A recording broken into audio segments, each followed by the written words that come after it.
the I'm a Fan Of podcast. Music, comedy, and more. Cody Swindell, man, good to have you back.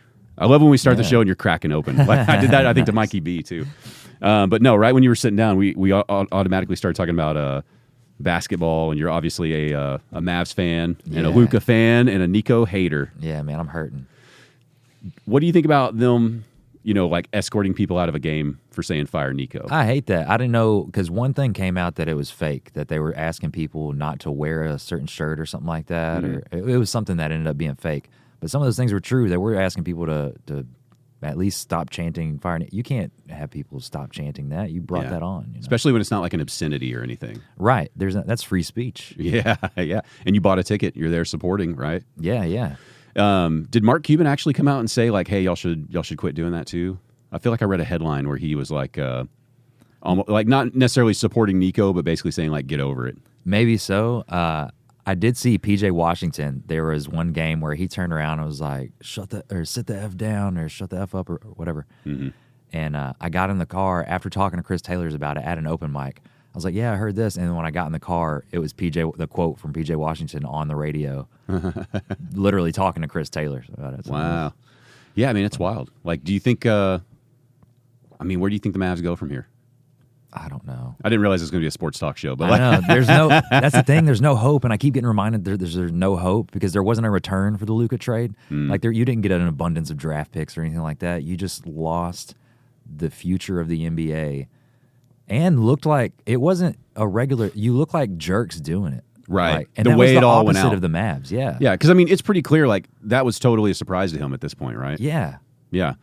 I just we grew up with Dirk and everything. Yeah, you can't do that to Luka. That sucks. You know what it made me realize is the magic that we got to experience of like you were here and around when Cuban bought the team, right? Yeah. I vaguely remember him buying the team, but I remember his ownership with Nash. But I'm just saying that's like in our lifetime, right?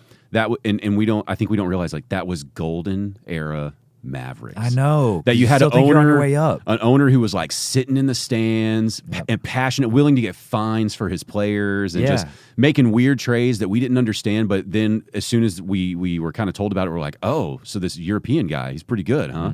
And then boom, we get Dirk, just the legacy, right? And have you seen Basketball, the movie Basketball? Yeah. I think about that all the time when things like this happen, of how that was kind of the intro of that whole movie, was how teams were no longer loyal to players or cities, and they just kept swapping everyone all the time. I forgot that was the point. Yeah, and it's like, whatever happened to, like, okay, we got Luka, he's going to be here as long as he wants to be here. Like, get 4 other guys around him. I mean, I guess I get it. It sucks because there's guys like in football, it's like Jason Witten.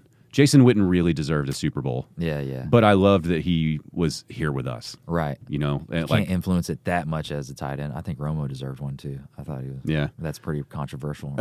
Romo and Dak are. I'm a Dak guy too. I think Dak is. But there's no, it's hard to get that loyalty where it's like this person started on this team, they ended on this team. Because I mean, for Dirk too, like, it wasn't about the money for him, right? All the pay cuts he took to get people on the team to try to keep it going. Like it's like he can go anywhere in DFW and he's royalty. Yeah. Oh yeah. Like I'm sure he. I don't know if that's worth it.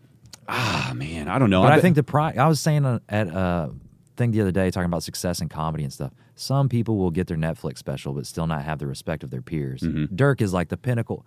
People argue that he has the greatest finals run of all time when he went through the Thunder with Durant and Harden and Westbrook and all that, Kobe after they won the championship. The other part that blew my mind was the championship team, right? Yeah. How they got broken up right after. I never really understood that. That we had this. To me, that was one of. I mean, obviously Dirk is a megastar, right? Yeah. And it was hard for me to know locally how big Dirk really is. Right, because you're here, so you think like, well, we all love Dirk, right? But then when you hear, you talk to people out of state, and they're like, yeah, man, Dirk's cold, dude, he's good. Yeah, You're like, okay, so y'all love him too, right? But who was it? Is the Miami Heat, right? It's like they had the dream team that they built, and then we had like these scrappy guys who just figured out how to play together as a team. It was like a real life Cinderella story of. It's not about being the most talented. It's about figuring out how to play together. Right. Yeah, the pieces fit. Yeah. And it felt like they fit. You know what I mean? Yeah. You could tell. And then we won. And didn't they like start trading people off after that? They didn't re-sign Tyson Chandler. I think that was the big stab in the heart to a lot of Mavs because he's the one that really push the corner. It was the first time we had a good center. Yeah, and then didn't like J.J. Barea somehow duck out around that same time? I don't know if it was that same year, but it was within those few years. I don't know if it was the following year. I forgot. You're right. It was Tyson Chandler was kind of like the catalyst. Yeah. But Jason Kidd ended up leaving. Went and signed with the Knicks. Yeah, so weird. It's so weird that you would break that up, but you wouldn't. Why wouldn't all of you think like, okay, next year, let's go, same run, right? Yeah. But, yeah, dude, Dirk's. I mean, why do you think Dirk isn't even in the conversation of one of the best like that? I think it's simply lack of athleticism. I think people are just like, you can't be one of the best NBA players and move like that. Just not smooth enough. Yeah. You're not capitalizing on one very important aspect, so I think people just can't grasp. Jokic is changing that, though, so I could be wrong. He's the same. I just mean, because who is it? Who's the guy? He's like one of the brothers. They're all good at basketball. He's on LaMelo. Oh, yeah, it's like you love watching him move. Yeah. You know what I mean? It's just there's right. something fun about the way he plays. Dirk doesn't move like that. Yeah. Exactly. He's stiff and awkward, and you think, how does he pull it off? It's and like he when just you're does. picking like fantasy football running backs, there's like plotters or like the electric guys. Dirk is a plotter, but he's my favorite plotter. Well, you've been playing basketball with Cowabunga guys, right? Oh, yeah. Speaking of Dude, plotting. you know who kind of blew my mind a little bit out there was Andrew Deacon. I didn't realize Andrew like hits the boards and has muscle and like he'll grab one right back up, man. He's been getting after it, dude. It was fun playing with those guys, man. Yeah. And then it's a good group of guys. Yeah, it's really fun. Well, I've only gone the one time, and I was also bummed because Vinny Corrales is who I was guarding, and he is not an athletic looking guy, and he just ran my ass around the whole time. Get you. Dude, yeah. He's got that mid range down, dude. He's got a good shot. Yeah, he's surprising, man. And but like, did you play basketball in high school? Yeah, but I didn't go to a real high school. I graduated from like a daycare, so it was like like a Christian. There was 8 kids in my. It was really small. Everybody made the team. If you want to. Well, I went to a small town where everybody made the team. Yeah. So same thing. Did y'all we had 6-man football. Did y'all? No. So that means y'all were probably like a 1A school, right? Do you remember the sizes? It was like 1A, 2A, 3A. Anyway, I don't remember the size. Small. You were a small school then, probably, and our school was 2A, and then my senior year we went up to a 3A.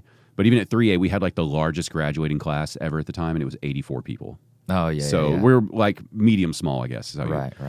But we would go do scrimmages. So we played 2 different styles of people. Like we had one kid on the team who was really good, but he's kind of that stereotype of had a lot of talent, a lot of potential, but not really smart enough to capitalize on it. Oh, man. His parents were pushing him, but he was just always kind of screwing off a little bit. And he was really good, like not to take anything away from him, but definitely still had untapped potential that he never broke into.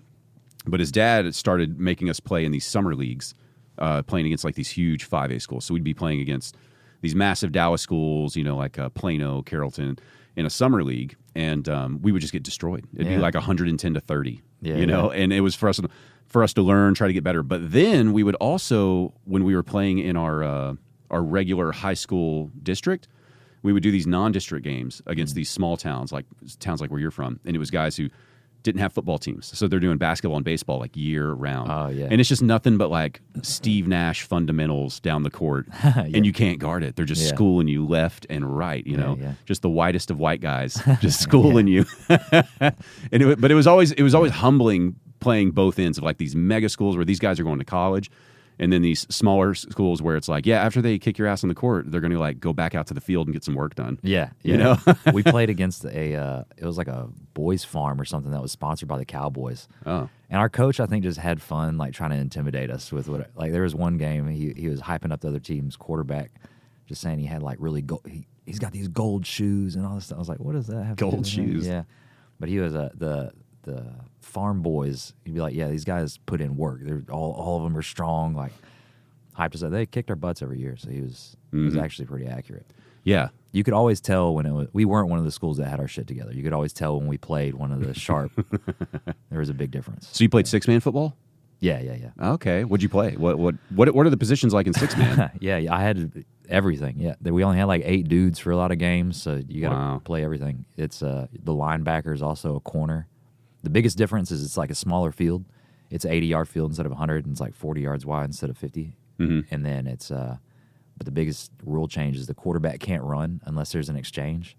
Is it like you don't have do you have an offensive line, defensive line? Are you getting rid of all that? Is that why it's like how do you have fewer people, I guess is what I'm trying to figure out. There is, but there only has to be 3 down linemen, I think. Oh, okay. So, and the center can also catch passes. Oh, so you can hike it and run. Yeah, everybody's eligible. Okay. Was it still pretty fun? Yeah, it was really fun, but we sucked. We were not good. Like we played a team from Duncanville, and one of their running backs went to like Purdue or something like that. Like there was a rule Off of a 6-man team, you could go to college for that. It didn't surprise me. This kid did. Really? I think that was really rare. We had a dude that was really good, destroyed in like the All-Star game and stuff like that, and just didn't get any looks at all because nobody cared. I never would have thought like a scout would be heading out to the 6-man game. I don't know if they did or if this dude just sent out tape or if it was maybe he was from a different school before he went to that little Christian school or whatever. Yeah, you had to be really good then. Yeah. I remember. Do you remember the moment when you were a kid? Like every kid thinks, I'm going to be a professional. Yeah. Do you remember the moment when you knew you weren't going to be a professional at something like that? No, I remember in junior high, I was at like my mom's work or something, and he was like, white people don't play basketball. Some dude at my mom's work told me that. I was like, you can still play. I was like, Dirk Nowitzki, Steve Nash, like clinging to what I had. I was like, I remember 2 moments where it was like accidental, like destroying my dreams, And one, I was talking to my dad, and I don't remember what grade I was in. It was probably like 6th or 7th grade. Yeah. And, I'm like 5'10", 5'11", depending on who's measuring me, And I was like, yeah, I love basketball. And it's like as soon as I'm like 6 foot or 6'1" or something. And he's not a tall guy either. And he's like, I think you're probably done growing. Like, this is probably it. And it's like, just because I want to be a tall basketball player doesn't mean it's going to happen, Yeah. And it's like, it was just a moment of just pause. But the bigger moment was with football where, again, we're on that small. I was probably in 8th grade playing football, and it's like it's one of those things you just play all the sports because you're in the small town, right? Yeah. And do you remember hearing about Salina? The town Salina had like this 10-year running championship team that were like undefeated for some crazy number of years. Not really. I mean, I'm aware of the town, but not. They were state champs, I think, for like 5 to 10 years or something. Never lost a game, kind of situation. Oh. Big old country boys who could just play football. Football town. Well, when we were playing their 8th grade team, when we were in 8th grade, those were the guys who were coming up eventually to play on that team. Like they were just as tough. These are all their peers and stuff that they're learning from. Yeah. And when I was still ignorant to like how good you have to be to play football well and how tough you have to be. So we do a kickoff. I'm running down. They catch the ball, and I'm thinking, in my mind at that point, I was so tough and like I don't care who you are, I'll tackle you. And all I remember is that dude getting close, and I'm going to tackle him. And then it was just lights out, back on the ground, gasping for air, and he just ran straight over me. And it was like the first time in my life in an athletic sport where I'd ever really experienced a hit, like a real hit from a actual strong person, not just kids playing. Yeah. And I was like, oh, God. Oh, God. First of all, you were thinking like, this is going to be a long night. Yep. Long, long night. And that's when I realized like, okay, not going to be football. It'll never be football. I'm just not tough enough for that. It's a different, I can tell like at my last job or whatever, we would play in the shops and play basketball in the shop sometimes. And if you guys thought I was good, I was like, I'm not good. I'm good for someone that doesn't play. Yeah. Like I can tell when I'm playing against someone that plays. What?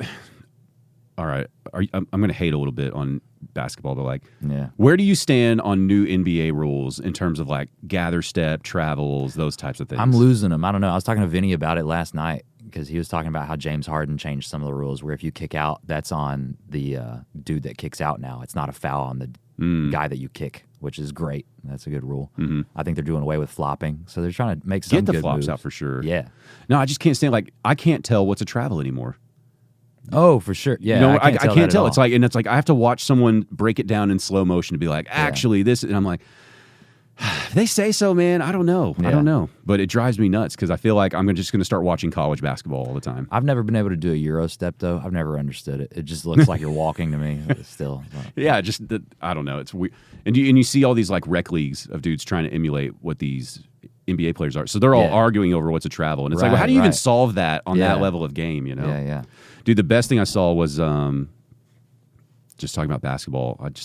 I'm reminiscing here, but what is his name? Is it Brian Scalabrine, the worst NBA player? Oh yeah. You ever watch him do his Scalabrine challenge or whatever? Yeah, I watched one recently of him. I don't know how recent the video. That dude was. in New York? Yeah. Some kind of street ball the legend. Messiah or something. Yeah.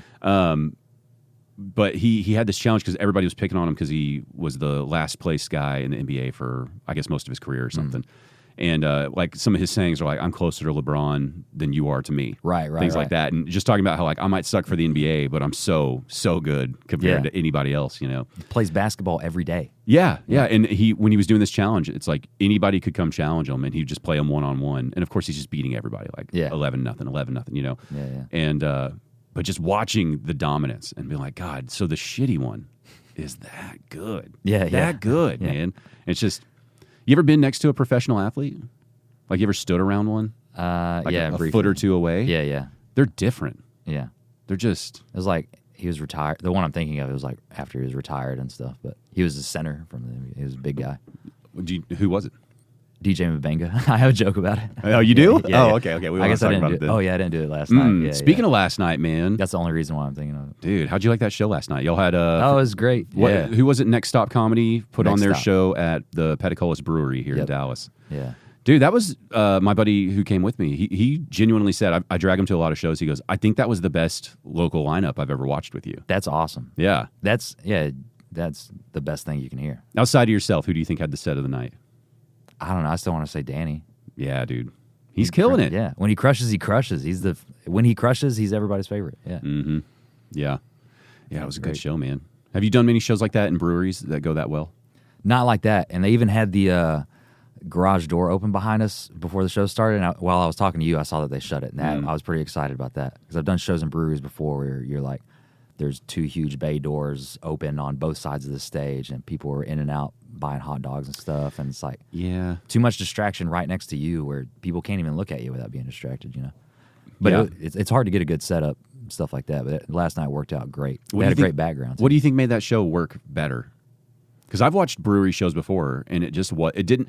That room last night, for some reason, had the feeling of a comedy club. Yeah, man, it did. And I'm looking around, and it's like warehouse shelving with, you know, their parts and their ingredients over here on this shelf, and then there's like that machine that kept making a funny noise all night. Yeah, almost you're in the back of a feed store if you want it. But it didn't take away from any of it. Yeah. What do you think that is? There was a little bit more care put into that show than a lot of shows, just as far as making sure the tables and chairs were that we had enough and it was set up the right way. Mm-hmm. That each person would have a good seat, and it worked out perfect that way. And that is a little bit different than most breweries. It was a little bit tighter of a room. You know what I mean? It wasn't just like a giant. Yeah, most of them have those warehouse, but still, it's not an ideal room. Yeah. And I don't know why it works so well in that. Right? Room. It's strange how some rooms have like a feeling and it works better. It looked cool. I think that might take away. But the sound was even good in there. It's hard to get good sound. I don't know if I was talking to you, but that sound last night in a brewery that's not designed for comedy was better than a couple of the small rooms that do comedy 24/7 around here. Right. You know, it was like less echoey. It was clean, and it was interesting. That's not on us. I mean, Jacob and Danny did a great job setting up and everything. But a lot of times you never know how that stuff's going to work out. Yeah. So. Yeah, dude, the crowd was pretty interesting. I thought the crowd was for sure going to hate a few people. Like, you know, I love sizing up the crowds now, seeing if who's more liberal, who's more conservative, who's going to hate this when they talk about, you know, Trump or somebody. Because, like, Vinny Corrales, for instance, it's like he goes in hard on Trump supporters and things like that. And I feel like he won them all over so fast. Yeah. You know, it was just a good crowd. Yeah, everybody that was popping in and out of the shows was like thanking each comic that was outside. It was awesome. Yeah. Was that have you done those Next Stop shows before? No, I think that was the first one they've done here, I think. Yeah. What do you think? I like what they're doing so far. I don't really know. I don't even know who they are. Jacob and I had a friend, and Holly Johnston, she said that they were doing some great stuff up near Boston where she's at. So Jacob had a little bit of trusted source and stuff like that. But it looks like they're doing good stuff, and based on that first show. Was that the first? The first that we've done here in Dallas. Oh, I didn't know that. I thought I was catching in on something that had kind of been going on. So that was a first run, huh? Yep. It was pretty good. Yeah. It was pretty good. I think now that I say that, I think they did like a test show, like maybe sometime last year or something like that, at a different place, just working stuff out down here. Yeah, I don't know. You know what I've been thinking lately is some of these comedy clubs just feel too, I don't want to shit on any of them because I like them, but you know, like there's people who think there's just this formula that you got to follow. You know what I mean? Like shows should be, and then you don't way. put any care. You're like, I set this up, so now it's done. Yeah. Where it just feels like, I I don't know, like their heart's not in it. Like you're going through the motions. Like, well, we do this, we do that, we do comedy here all the time. And it feels like whenever I've been hitting these more alternative venues that at least do it well, not just like, okay, we threw up a microphone, have fun. Like when they actually cared about it. Yeah. That those end up being a better time. Yeah, you know? yeah. I was watching this guy, he's not from here. I think his name, let me double check his name. Andrew Polk, I think. I wrote an article about him because he released a special in a similar environment. Like it's a comedy club called Sports Drink. Oh, okay. Which doesn't make any sense. But and that's a pretty funny name though. Yeah, well, and like I was looking it up online. Sports Drink. Is that his name? I don't think that's his name. But he filmed it it was basically like if he had filmed a special last night, like in that room. Oh, okay. Except instead of kegs behind him, there were the coolers you buy like when you're doing construction work, like the Gatorade coolers. Gotcha. You know what I'm talking about? Yeah, yeah. And it was like this small, narrow stage, but the room just had that feeling of like, oh, this is a comedy show. Like I was thinking like, I'll find it later and show you, but I remember it was called, it was produced by Sam Talent. So he had a little bit of backing. I was just thinking of that when you were telling me this. Yeah. And then it was called, I think it's videos. Andrew Polk and Lo-Fi is what it's called. Okay. And anyhow, but it's like when you're looking at the camera angles and stuff, you're seeing all these weird things in the environment behind you. There's not like traditional stage lighting. It's like right. It's like that kind of shitty house lighting that like Backdoor has on the stage. Yeah. You know what I'm talking about? Yeah. And it just felt like if I was going to take somebody to a comedy show for the first time, I don't know if I'd want to go to a giant club. I think I'd want to go to something like what I went to last night. Yeah, yeah. I felt like that was more true to like not how comedy should be, but just like there's less rules, and I feel like it makes it a lot funnier that way. Yeah. As long as you got the right lineup, I guess. It was a warm environment too. You're talking about the lighting. We had those string lights dangling above us and everything. I don't know what made it last night so good. You know what's been bugging me lately is how bright stage lights are. Oh yeah, I feel like you noticed that as an audience member. Yeah, I mean, I don't know if it's just that always bugs me. I don't know if it's just me, but it's like these people are just blasted and just washed out. Yeah, and you'll see it because like when comics will take pictures on their cell phones or something, you know, from the back of the stage, you see some people in the crowd, and then the performer's just always just blown out. Yeah, just pure white up there, and it's like, why do we have these giant searchlights up there? You know, this room is only like 40 by 40 feet, or like it's not a big room. And I don't know where that's going. So maybe that's part of what it was last night too. Is it's just more dim lighting. You feel like you're in this kind of cool secret location. You know. Yeah. Yeah. What's your favorite kind of room so far that you've played in? I don't know. Had a really good time at the Comedy Arena the other night. They keep making updates and changes to that place. I don't think I've been there in like a year just because it's in McKinney and I live here in Dallas. But, same. Yeah. Coming from Fort Worth, McKinney is.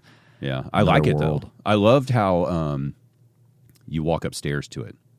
Yeah, I know a lot of people are like, "Oh, you should be underground," and I'm starting to think maybe you just need a transition of some kind, downstairs, upstairs, like just come into a room, but then have to go up or down into something else. It feels like you're going to some secret place again. You know, I haven't done it in a while, but I've always liked that their open mic is right there in front of the windows. Mm-hmm. I think that's the vibe you want because the open mic is. I hate it. It's a big pet peeve when comics get like moody about bar chatter during their open mic set and stuff like that. Like they didn't ask us to be here. Like this, you just got to power through in that situation. And I think being like kind of open window, make it a warm environment where everybody's able to walk in and out. Mm-hmm. I think that's like that's what you want for an open mic, no pressure thing. That's kind of a thing. You know, my background's more in music, and that's a thing that would happen a lot in music. Like you'd put the performer up by the front window. Yeah. And a lot of that too is like people walking by, like if you're in, you know, Deep Ellum or Greenville Avenue down here, or somewhere in Fort Worth, like on Sundance Square or something, people walking by might be like, "Oh, what's this? Let's go check it out." Yeah, you know, kind of that old school move. Yeah. And McKinney has that kind of nice downtown too, where that works. Dude, it's a little slept on area up there. Yeah, it's real nice. It's deceptively far, even from when I was in Dallas. It was like, yeah, I mean, but you know, I still think that those places need to develop their comedy scene even strong. Like, they got some great comics up there. Just like McKinney dudes. I feel like McKinney, well, not just McKinney, but like, you know, there's what's the new name of the Plano Comedy Club? Mic Drop Comedy. Yeah. You know, so it's like them, McKinney.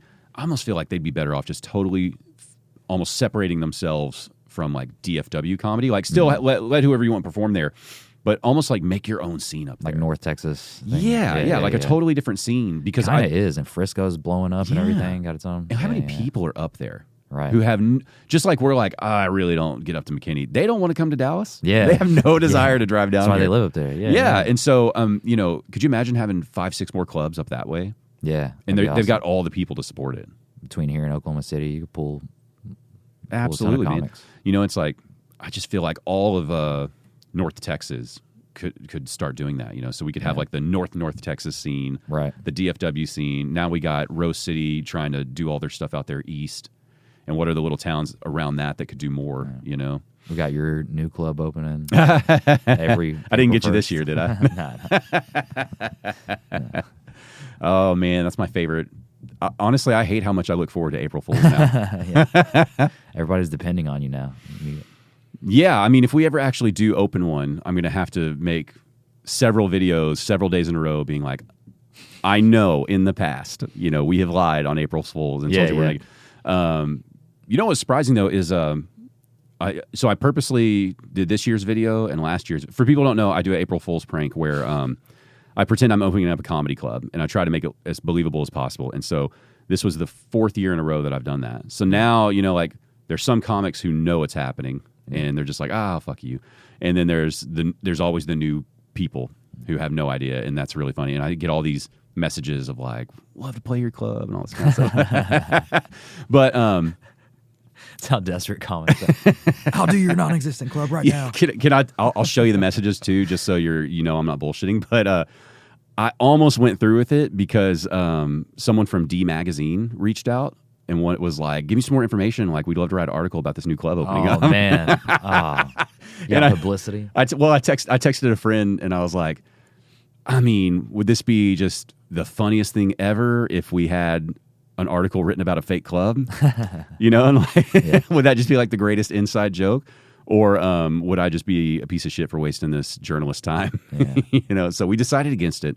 But which, by the way, it's like you can do all your own work, right? Like, it's like you can do a podcast, you can produce a comedy special, you can like try to put this effort in, and trying to get D Magazine to even respond, nothing. Right. But then you make up a fake comedy club, instantly want to do an article. Yeah. It's like, oh, cool. But you know, I'd purposely done these little videos next to other clubs just to kind of like, I was trying to just be kind of oblivious, you know, like, oh, you know, I'm going to put a club here, this dopey guy who doesn't know there's one right next to it. Yeah.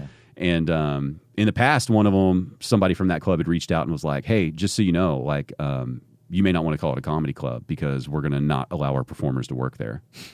And I was like, yeah, it's an April Fool's joke, you know. And they're like, oh, funny. It's like, cool, nice to know how that would go, though. And to DCC's credit, because this year's video, you know, I'm basically opening a club next to them saying, like, it's about time we have comedy down in Deep Ellum, you know, first club in Deep Ellum to provide comedy and all this stuff. And they were straight up just like, one of the owners, Rosie, was just like, oh, can I, you know, host an open mic or something? Like, just joking around with it and having a good time. And I was like, hell yeah, finally somebody with a sense of humor about it all, you know? Thought y'all were in comedy. Right. But I don't know. I'm starting to get jaded towards some of the clubs, to be honest. Oh, nice. Good. Is that like common? Yeah. I'm jealous. I don't want to shut on any clubs of course either not. because I want to work all the rooms I can work. I want to make whatever room of people laugh I can. But Yeah. I am jealous of from afar because I don't know the scene well. But Houston scene, they got a couple of, like, comic owned clubs. I'm very jealous of that. DFW seems fittingly DFW, where things are we're just making shows to make a buck. It's not like we don't have anything comic run. It's like we have a lot of clubs, more clubs than people even realize. But I mean, there's That's a good way to say it. That's a good way to say it, though. We're, you know, doing it to make a buck. Yeah. Because, you know, Last night's show was a good ass show, and I don't think anybody there regretted buying a ticket for that. And that's that shouldn't be as rare as it is. You know what I mean? You know what it was last night is they're not even a comedy club, right? And it's at Petticolas Brewing, and they've always been great. They've always been nice people. And for instance, if you go back, I think it's maybe episode 4. I don't think I had dropped a single episode. I'd recorded like 3 episodes, and we're banking them. And I've always liked Petticolas. I like Velvet Hammer, and so I had reached out to just whatever their general email was, and was like, "Hey, I've got this podcast that's just promoting things I enjoy. You know, we're about to start kicking things off." You know, down the line or something, would love to have somebody from your company on here to talk about what y'all do. Yeah. Thinking like, probably won't get a response. We'll see what happens. The actual owner, like Michael Pedicolis, the owner of the place, he was the one who responded and was like, sounds cool. And I was like, oh shit. I was like, well, you know, I was like, if you need me to come to y'all's place or whatever, I was like, I record. At that time, I was recording down in Deep Ellum. Yeah. And he was like, no, not a problem. We'll come to your place. We'll send some people out. And so he sent 2 brewers out. It was this guy, Chad, and another one. I can't remember the guy's real name, but his nickname was Burn Leg. I don't remember. I can't remember the story. It's in the episode for sure. But, Gotcha. you know, at first he was like, well, why don't we send somebody out on like, you know, Monday at noon or something? And I was like, man, you know, I work a day job. Don't worry about it. I don't want you guys coming out. He's like, oh, no. We'll work around your schedule. No big deal. And it was just like Dallas business, like supporting Dallas arts kind of thing. Like it just felt cool, you know? And so that was the same vibe last night. It's like you'll go into some comedy clubs and it's like these people don't know that they work at a really cool place that people are excited about going to. Yeah. They're not smiling. They're not happy to be there. They're not like razzing you and joking with you. Whereas when you walk into the beer place last night, even though I'm going for a comedy show, it's like the bartenders, everybody, they're like, hey, what's going on? How you doing? You know, like they were happy to have customers and people there. Right. And I think that makes such a big difference of just the overall feeling. Like, you know, those people are just too cool when they run a comedy club. Yeah. You know what I mean? And it's like, man, what happened to just thinking this is one of the coolest jobs there is? I do like DCC specifically for that reason. I think they have probably the best hang in DFW. It's a fun bar, man. That patio's fun when it's good weather. Yeah. And it's usually it's usually like a comic or somebody you recognize too, like checking IDs at the door or something. It seems like they keep it in-house in a fun way. Give me more of your insight on comedy clubs. Because you don't clubs? On whatever you want, because you don't talk enough. Like you're that guy that I'm jealous of because you'll take a lot of information in, you know, like you're watching, you're learning as much as you can, but you're never really giving too much advice out to people. Because I'm still trying to figure out why anyone ever listened to me say anything on a stage. Nobody should listen, but then I'm like, nobody should listen to anybody. You know what I mean? You might as well listen to me. What about your set last night? I think that was worth listening to. Yeah, but you were talking about how what were we talking about last night? You like your movement versus other people's movement. What do you mean? Oh, like you stand still a lot. Yeah. I'm not doing a lot of act outs or anything like that. I think I did a little bit of acting out last night, but yeah, I'm not energy at all. I don't. I don't got nothing there.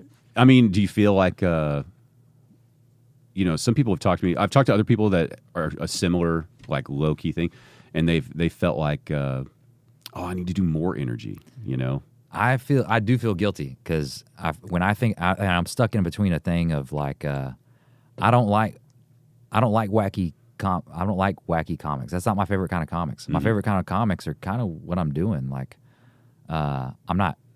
I don't think I'm so dry. I'm Stephen Wright. I don't want to paint myself in that picture and say I just can't be a guy with any emotion behind my jokes. I do want to give a shit about what I'm saying, but I'm more impressed by joke writing, and I'm so nervous to sell my jokes with energy or something like that. It might be beyond me anyways, but I want my jokes to be good on their own so bad that I don't want to go up and seem like a wacky asshole, just entertaining with energy, selling my jokes that don't really have much substance. Like I'm pretty sure I'm proud of the jokes I have now. Pretty sure. Like, but I'm not generating jokes at a rate that I'm impressed with yet either. Well, what do you think's going to impress you? Like, what's a rate you want to generate jokes at? Well, first of all, how much time do you think you have right now that you're proud of, that you really like? It sucks calling it out, but like 20. Okay. Yeah. So what do you think? And how many years have you been doing it now? 4. Yeah, 4 years. 4 years. So 4 years, 20 minutes that you really like. Yeah, and I can fill 30. I can fill half an hour. I've done that a couple of times, but it's not like. So how much more do you want to add to that before you feel like? I want to be able to do an hour, and then I'm not gonna like that hour. Probably cut that to 40, and then figure out how to chop that. I don't know. Well, what's your writing process like now, though, to get you from 20 to an hour? Like, what's kind of your routine of how you do things? What I'm trying to do. I don't write enough physically, and I do need to write physically because a lot of my favorite jokes came from not just jotting down an idea and working on it later. It was like flushing it out, pen to paper. So I do. A lot of comics say they don't like doing that. They write on stage. I can't even grasp that yet. I don't even know. Half of them are full of shit, but I don't think it's. And half of the other half aren't very good at it. Yeah. It's not like a proven method or anything like that. I want to get good at being a little bit more loose on stage, but right now I feel like I'm discrediting the audience if I'm giving something at a show that I haven't polished. You know what I mean? Well, where do you polish it then? Mics, open mics. And that's what I was about to say is as far as a new thing I'm trying to do is at least go up once a week with a notepad in my hand, even though I hate notepads in your hand, all that stuff. But I'm going to 3 or 4 mics without saying the jokes I wrote that week or whatever it is, just because I'm in the middle of my set and I fall back on old stuff because I'm still wanting to see if I can win over this audience that doesn't really care. That's not why I'm there. I'm there to open mics are batting practice. I just need to get off these 4 jokes. Yeah. So just walk up with a notepad in my hand and just make sure I download them, get them out of my mouth. You know what I mean? Mm-hmm. Well, how's that process been going so far? I mean, like, do you feel like it's working? Yeah, I got a new joke I did last night that I'm proud of. I've been trying to get for a clip. I don't think I'm going to post the one from last night. Don't give it away, to the listeners, but just remind me which one it is. Give me whatever because I remember It was the only one that could be considered political. The only one that could be considered political. Was, You'll have to tell me later. I'm a political comic now, dude. I'm Bill Maher, dude. Well, you got a good thing going for you, which is you're a tough read, right? Oh, cool. Yeah, so you can kind of do what you want, and I think people won't see it coming no matter which, well, some of your material talks about that, right? Can't tell if you're left or right, right? Yeah. Conservative, liberal, and playing with those extremes. Because I think that is something you have going for you is they're gonna start trying to paint a picture of you the moment you walk up there. It's really tough though, right? It's like you're just ambiguous enough. I can't really peg you one way or another, and so you got that. That's a good little trick up your sleeve, I guess. My only worry is that being low energy is I feel like people are going to think I don't care. I was telling Zach that last night. Like sometimes you think the comic, if he's nonchalant or something, that he just doesn't give a shit. That's not the case. I give lots of shits, but I think everybody knows someone with your type of vibe, though. Right. So I don't think I think if someone was pretending to be, low energy like you naturally are, that they would sniff out real quick. Yeah. But I think it's pretty apparent, like it's just you. Okay. Yeah, I wouldn't worry about that. You're always worrying about that. You know what I mean? Like trying to, am I a fraud? Imposter syndrome. Like, yeah. You're trying to figure out your voice for most of this thing. You know what I mean? Mm-hmm. Yeah. I will say there was a huge gap from when I got to watch you again. And then I think I've seen you maybe 3 or 4 times kind of in a short clip. A couple of them were just random, a couple of them on purpose. And yeah, I mean, you're definitely, I think you talked about how you're not convinced the crowd really knows how to take you yet immediately. Because you were talking to me like, it's out of Rose City, you felt, we were sitting in the audience and you were like, I don't think that crowd was really into me. But then from our perspective, the crowd seemed into you. I think it takes, I thought that's where you're going. I feel like it always takes, I never start hot. You know what I mean? I got to warm you up and then get into it. It's not going to be. Have you got to watch Tyler Elliott very much? Oh, yeah. I love Tyler. I mean, he's king of purposely crushing the energy down into the ground. I don't want to say I'm Tyler but Elliott, he does it or on Todd Barry. purpose. Yeah. Destroys the energy. He dismissed the show last time I was in Tyler. He was like, all right, you guys can leave. Dude, he's a kid. But to what you were just talking about, though, the first time I had Tyler on the podcast, I thought, okay, cool, guy's going to talk to me about how he came up with this act, this personality, this bit. And then you talk to him and you're like, yeah, so this is you. This is really you. Yeah, he's just hanging out. He's just, and it's like, well, that's why it works so well. He's being honest to himself. That's him, And I like those guys, but I feel so guilty for not, and I get caught in it. I feel like you can see the shame, or at least that's what the audience is unknowingly picking up on. My uncomfort is me feeling guilty on stage. Like, but why do you think what do you mean guilty? Because like low energy? Yeah, like last night I just sat in it and I was like, okay, this crowd's comfortable with me, and it felt good up top. So I was comfortable doing it, but I feel like I got to like give them more energy or like be Bert Kreischer on stage when I don't even like those guys. You know what I mean? I was just about to say, though, you just told me you don't like wacky comedy. Yeah, I hate it. Okay, so that means But I feel like that's what you think of when you think of a comic, or maybe that's what I think of when I think of a comic. I think of Jim Carrey or something.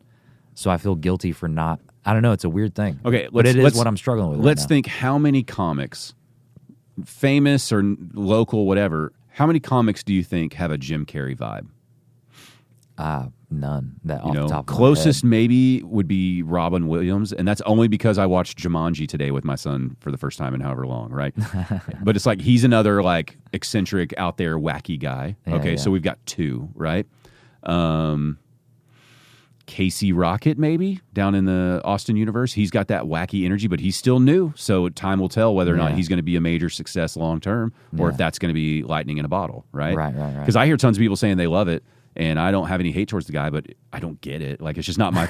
It's like I don't think there's anything bad about what he's doing. Yeah, I yeah. just don't think it's for me. I love it. I have family ask me about it over the holidays. I was like, I love that y'all are asking me about Casey Rocket right now, that y'all are that into comedy.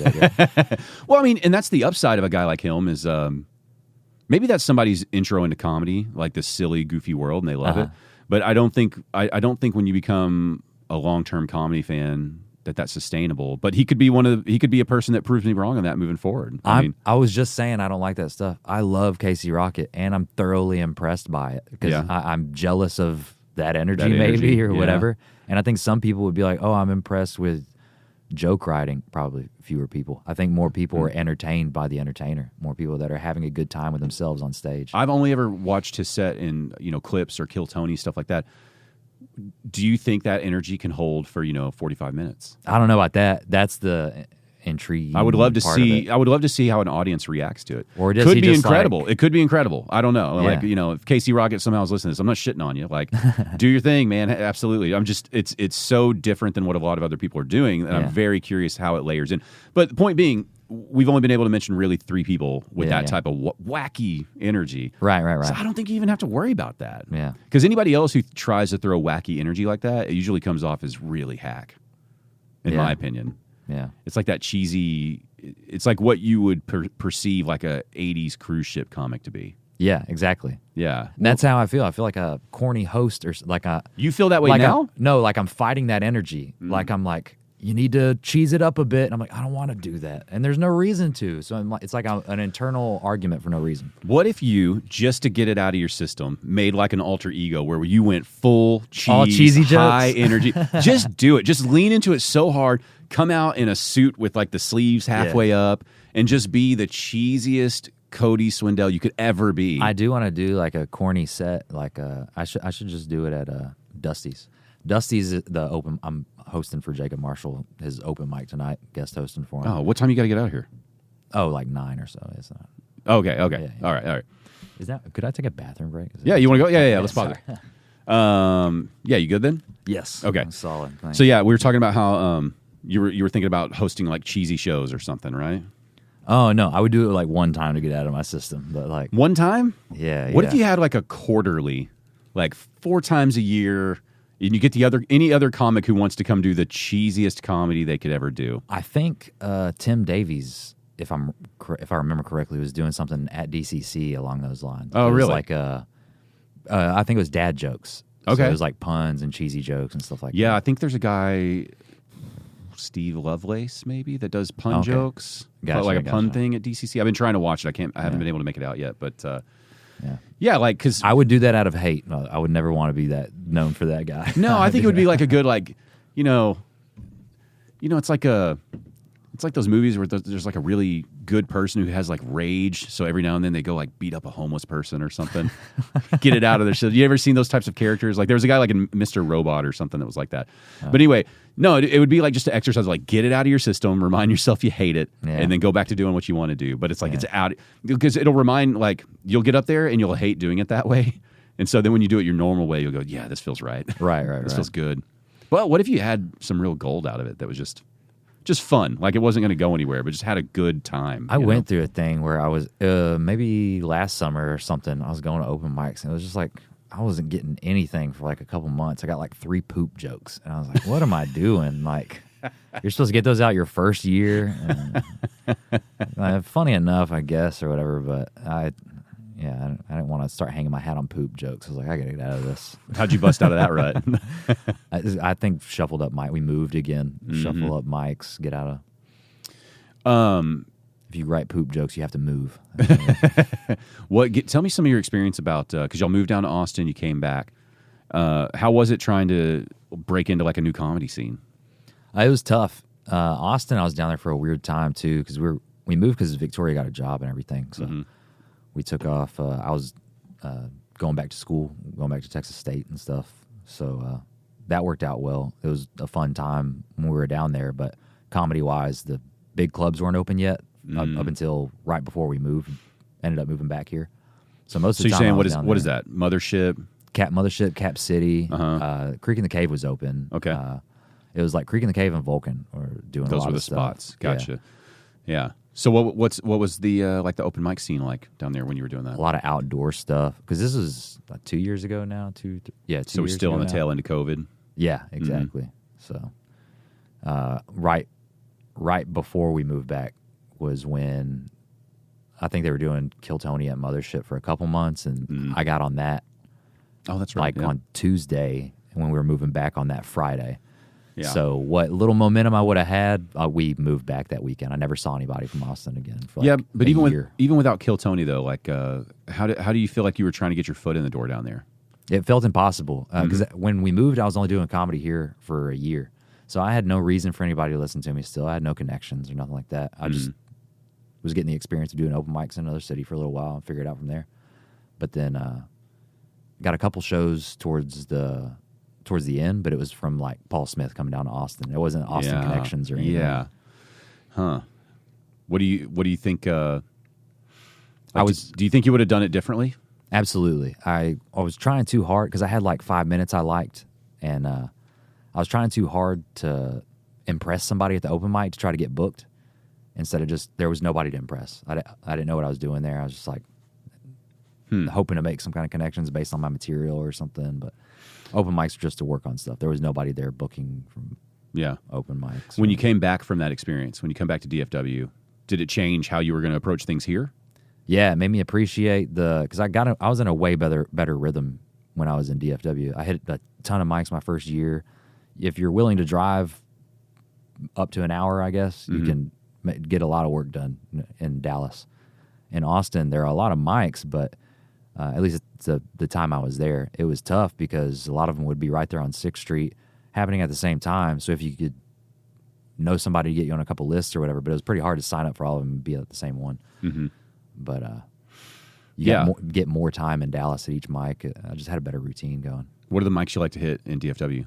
The open mics. I've been sticking around Fort Worth a lot. Fort Worth has its own little scene over there, and it's actually you can hit a mic every day in Fort Worth. The only ones I really knew about that I could get to, because for me it's like a little bit of a trek to get over there, right? Yeah, for sure. But I would try to get to Mad Hatter when I could. Yeah, and then fun. when Mana was running Twilight Lounge, I would try to get over to Twilight Lounge. That sucks. That one died.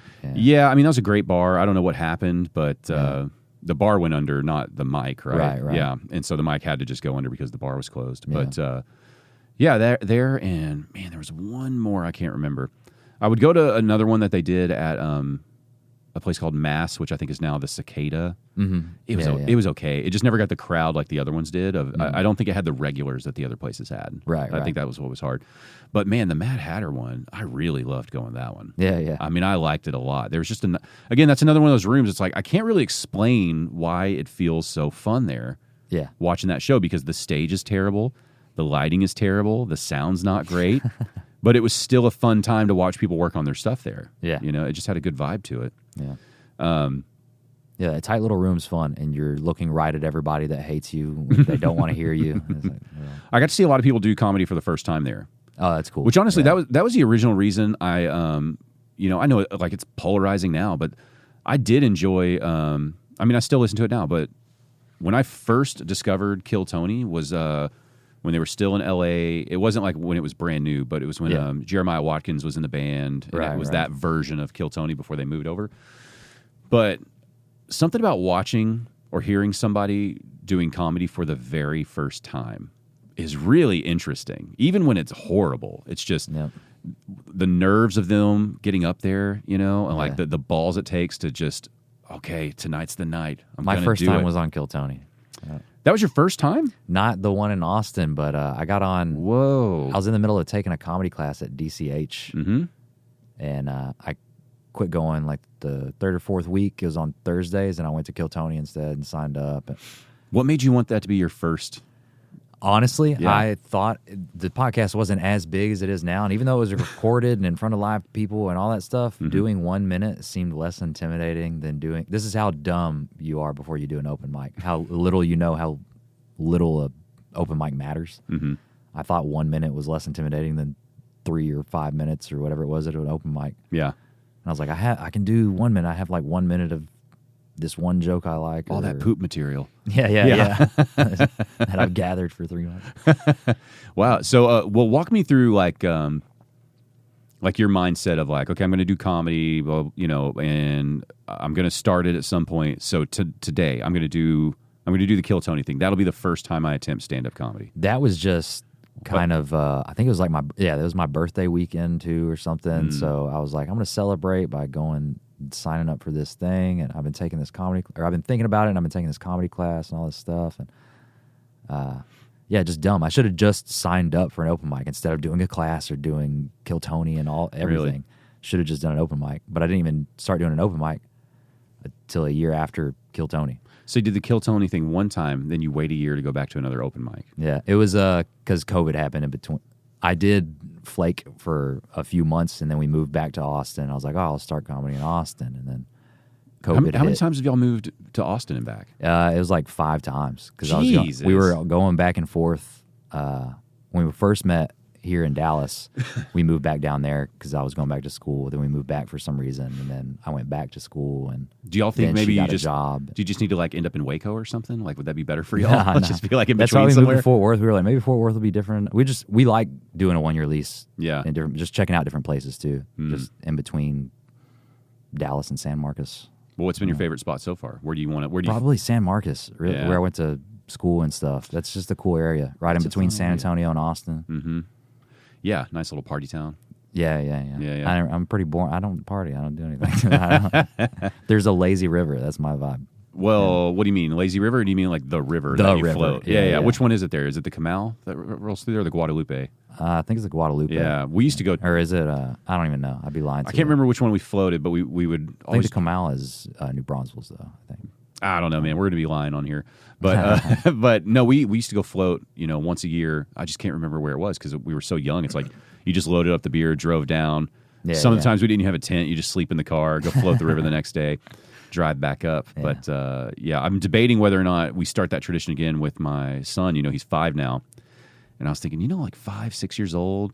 That's enough. Like, get him in a life jacket, throw him in a tube, and you could do like more of a family float instead of like a party float. Oh yeah. And like still kind of because like I miss doing that stuff. I miss those little Central Texas towns have a lot of fun to them. Yeah. Yeah. You think you might ever move there permanently? Probably. I mean, now I just want to be someplace convenient to where I can do comedy and stuff like that. So Dallas works out. Both of our families are from here and everything, so Dallas is a good home base. I guess, man. So now you're gonna have to start shaping it the way you were talking about, like making the cool club with the cool vibe. I hope so. Yeah. Exactly. Well, now that you're back and like settled in, what do you feel like is your number one priority, like outside of writing? Like, what are some of your goals? I don't. When I was at Texas State, I took this one class that I've been talking about a lot recently. That we had to write like one scene in a script and do a little table read in front of the rest of the class and stuff. Mm-hmm. Whoever wrote the script, you would get a few other actors or whatever to read the parts and stuff. And mine went pretty well. I liked doing it and stuff, and that was the only class I remember ever taking that I liked. So I think I'd like to do some kind of sketch writing and stuff like that. But I was like, same mindset with before I did an open mic. Like, what should I do with that? I should just start shooting my own sketches, just do that stuff. And I probably should instead of. I know there are a few different places to take improv and sketch writing classes and stuff like that. But I should probably just do a little bit of my own, and then if I'm still interested in that's what I would tell somebody that's interested in a stand-up class. Do an open mic first.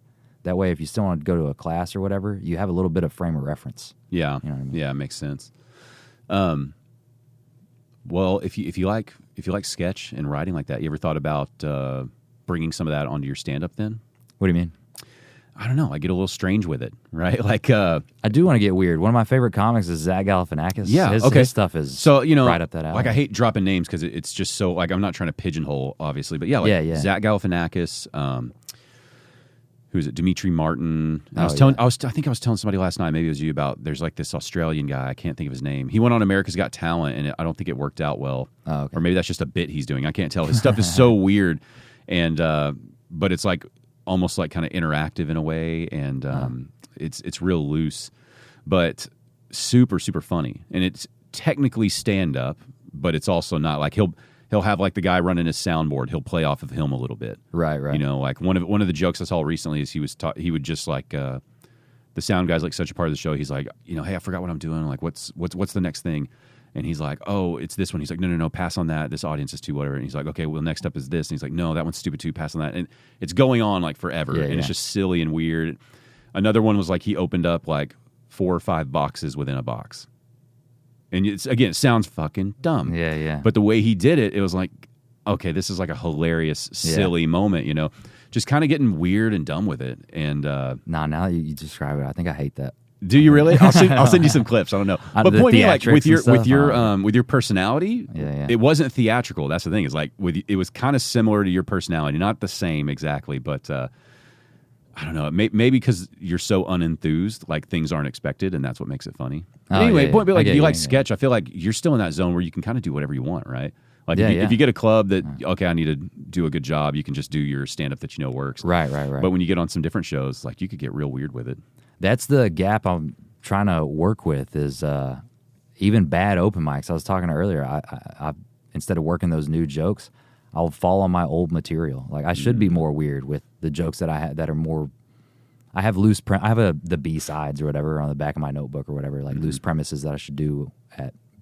I say bad open mics, not bad open mics, but open mics with no crowd where you're just say some stuff. You know what I mean? Yeah, you're not going to get a standing ovation that night, no matter what you do. Exactly. Yeah. At too often, I'm seeing that and trying to win over the one person in the back of the room that's just reading the newspaper or something. It's like they don't care. I don't have to do the hits or anything. Like, yeah. Well, and like, what did you say about Austin? It's like none of those people were going to book you on a show. Yeah, it didn't matter. So you got to have that same energy here. And somebody, I don't know who it was, but somebody telling somebody else on a podcast I was listening to is like, it's not about the jokes. It's about like what you're putting behind it and stuff like that. So what does that mean? What do you mean? Like it's how you sell them. You know what I mean? Like I can go up and say the same 20 jokes at two shows, but if I do it, I don't know. Petticolas was pretty receptive. That was just a good room, I think. But I could do the same thing. Maybe it was just a good room, or maybe all of you were relaxed, and because you were relaxed, y'all were just locked in. Maybe because I think when you're in environment, when you're in a fun space, all the people that were there were already like drinking beer, having a good time. Mm-hmm. So when you're seeing these people who already look like they're having fun, maybe some pressure's taken off you. It's like music's playing through the room, everybody's having a nice time. It's a cool environment, and then you look in there and it's like, well, the seats are pretty full. Like it looks like we sold all the tickets, right? And maybe you're dropping your guard, and that's what's making it go so well. Comedy clubs do, I think you're honest, comedy clubs do feel like a trap sometimes, where you walk into this dark room in the back of this building you've probably never been to before. It's most people's first time at a comedy show. A lot of times it's not that welcome. You don't know what to expect through that first comic. In every comedy club, I don't know how you would change it. It's just the nature of the business. But it's also like there's an anxiety with the crowd coming in, because you're all being kind of herded like cattle, like hurry up and get into this room, get your drink, get your stuff, get your ticket here, let me see your ID, and then like, okay, hurry into this room, okay, sit down, get the menu, the server's coming around, what do you want, what do you want, what do you want? And, and then like once you feel like you're finally settled in, it's like all of a sudden it's like, lights down, crazy music, are you ready to work out? Yeah. And so I do think there's a lot of like, well, we're amping this up. Yeah. And like maybe there's some pressure to that. It's like weird sensory overload. Like, yeah. And then like most clubs that are established clubs have goofy, wacky vibe right up front. Like, hey, welcome to Travis's Comedy Club tonight. We're going to be starting up and it's like, oh, okay, well, that's not really, like, nobody really talks like that. You know, that's like a radio announcer from the 20s or something. Exactly. That's what I'm doing on stage. I'm like, I need to sound like that weird radio announcer. No, it's lame. And, I mean, there's a couple where it's like, hey, we can change that one song you always play before every single comedy show. You know what I'm saying? Okay, we like mix it up a little bit. I don't know, man. You were talking about delivery, like how being behind your joke makes all the difference, right? Yeah. And it's weird you say that. I was thinking about this the other day that I thought it would be really fun to, because honestly, I would like to produce some shows just to learn some comedy show production lessons that I need to learn. You know what I mean? About like moving tickets, booking a lineup, those types of things. Yeah. All the stuff that people think is easy, that once you've done a show, there's a lot of things you're not appreciating that are getting done, right? Yeah. Even like last night, it's like the chairs. Where do the chairs come from? Yeah. Where do they go? We need some chairs. Like silly things that you don't think of. But I was thinking, a fun concept might be like get ChatGPT to write, 3 or 4 jokes or something that are just whatever. And then see how, like, don't let any other comic work on this together, but just get like 4 or 5 comics to deliver the same material and just see what their version of, like, after they read it, like, how would they deliver this? There's a show going on, I think, like right now. At okay. BCC, that's what Zach Webb is doing. Really? Is doing Fucking that show. Zach Webb, son of a bitch. It's called like AI Don't Believe You. Oh. Well, so it's the exact premise. I think it's like exactly what you just said. Oh, it's Jacob's doing that right now, I think. He's well, shit. It's you. I think the crowd is involved. They try to pick which comic did jokes written by AI. They're trying to decipher who's a robot. Well, maybe instead of a comedy club, then what I could do is just get a quality joke somehow. Whether maybe a person writes it, and then just film, just film the way like 3 people would tell that joke. Could you imagine if if you saw, I don't know, let's say like who's let's say we had like Whitney Cummings, Bill Burr, and Nate Bargatze tell the same joke. Yeah. How they would phrase that, how it would all be crafted would be probably wildly different. Yeah. Yeah. Seeing what little things they would change or adjust. Right. I think that'd be pretty interesting. Because, all of them, like Nate Bargatze is a great example. If you try to tell his joke on a Monday to your coworker after you watch the special, it bombs. It's not that good. It's all him. He sells it so well, Yeah. You're cringing like you're not a Nate Bargatze fan or something. Nah, dude, I got to fight Nate Bargatze for my joke he stole from me. Uh-oh. I'm kidding. Wait. I'm kidding. Which one? There's that stairs joke that I did. It was when I first started. He had a special that came out where he uses a sing tag. We talked about that. To me, yeah, because weren't people saying you stole that from him? Everybody knew I was doing it for a while. All my friends in DFW. It's not one of the ones you did on Kill Tony, is it? No, that's what I was about. I went on when I got on Kill Tony most recently. Mm-hmm. That's the joke I went on to do. Gotcha. I got on Kill Tony to do that joke like a month after his trailer came out because it wasn't just in his special. It was that was the tag that was in the trailer for his special like 3 months before the special came out. There's a lot of jokes like that where you just wonder, like 2 people coming to the same conclusion. And I just loved it so much that it was like my favorite joke at my first 5 minutes. And when my buddy sends me that, I felt like a April Fool's joke in itself. Didn't you do it last night? Yeah. Because I nudged my buddy who was with me. I was like, hey, I like that. I like this one. Like when I know it's coming. I don't like that joke anymore. I don't even like doing that joke anymore. It just kind of fits in. Yeah, it's good. Talk to me about that because that's a weird thing now where there's a lot of y'all where now I know a lot of your material. Oh yeah, from watching y'all. Yeah. But I get to see people who have never watched you before experience that material, and they have a great time with it, right? Yeah. So, how do you feel about like you're getting tired of that material, but you're not like famous or anything where everybody knows that material, and the material still works? Yeah, if it still gets a good laugh, or I like how my set flows together. So I like how that joke goes if I'm doing a certain chunk of jokes. You know what I mean? So I'm still probably going to include it. But I did cut it. I cut a few tags off the back end, made it a little darker than was necessary. Yeah, but for you, when do you think it'll be time to get rid of that? No, I'm not saying you need to. I'm just saying, like, in your mind, when are you like, I think I'm over this now, even if it's good? If it fits, I would still use it. That's the only joke I posted. Really, I posted that from Kill Tony, but I would still use it in something I would record. I almost want to say a special, but even like a don't tell length thing. If I recorded a 10, 20-minute thing and had that joke in there, I'd probably retire it after that. I got you. Yeah. So just some kind of formal recording, basically. Yeah. But if I feel like saying it and it's clean, so. Do you feel like you need to wait until you have like an hour to record things, or do you feel like you want to start recording stuff eventually? I definitely want to record something that's not an hour, but I'm so hung up right now on having a few hours of material at some point. And I don't have all the time in the world. You got Well, that's what I was asking. actually do it. If you record 10 minutes right now, that's half of what you consider to be your good material. Exactly. So anything I recorded right now, I'd be burning stuff I'm not ready to burn. So let's say you're ready to record 10 minutes, right? Mm-hmm. How much time do you want to have when you're ready to record 10 minutes? Probably an hour. Okay. Because if I'm putting out that 10 minutes, what am I putting it out for? I want people to come see me, you know what I mean? Like, I want an hour for people to come see. Have you thought about giving yourself that's weird. Have you thought about giving yourself a deadline of like by, this time in 2 years, I want to be up to 1 hour. And I want to record something, within 2 years for a 10-minute clip or something. Like, do you think having a deadline like that would push you a certain way, or do you think it'd have a negative effect? I don't think it would have a negative effect. I think I would either dismiss it or go by it, you know what I mean? But I think, I want another 20 minutes by the end of this year, 20 minutes that I like, not just I generated 20 minutes. That means I'll probably have to write at least 40. Yeah. Perform a new almost hour in itself to have 20 minutes I like, but I don't know. When you're writing right now, when you've got about 20 minutes and you want 20 more, are you thinking, I want to write 20 minutes that will flow with the 20 I have, or I just want to find funny things to talk about? Right now, I just want to find funny things to talk about because they end up working their way in your set, you know what I mean? Okay. But I think I'm naturally tracking that. I do have chunks. I have like a few chunks of jokes that if I have a joke that doesn't really fit in my set, I'm like, oh, I don't really have that right now then. Because it doesn't, because I'm not really doing it in a set. But so you just write it down, hold it for later, or or it's on like like I said, like B-sides and dirty jokes. I have like just set aside.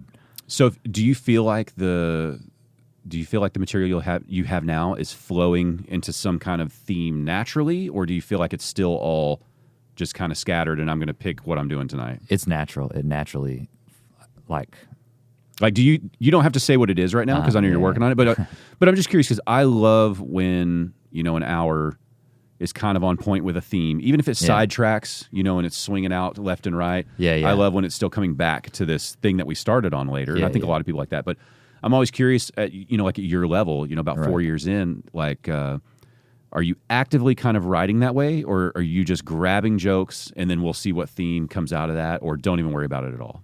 I think I'm, everything is self-centered right now. Like, everything is just about me right now. I think I'm not, I want to be more observant, more just day-to-day things. But right now I don't feel comfortable talking about anything outside of what I know, like my own experiences, but that's real basic, you know what I mean? People can't listen, like, I do this and I do that for 20 minutes even in itself.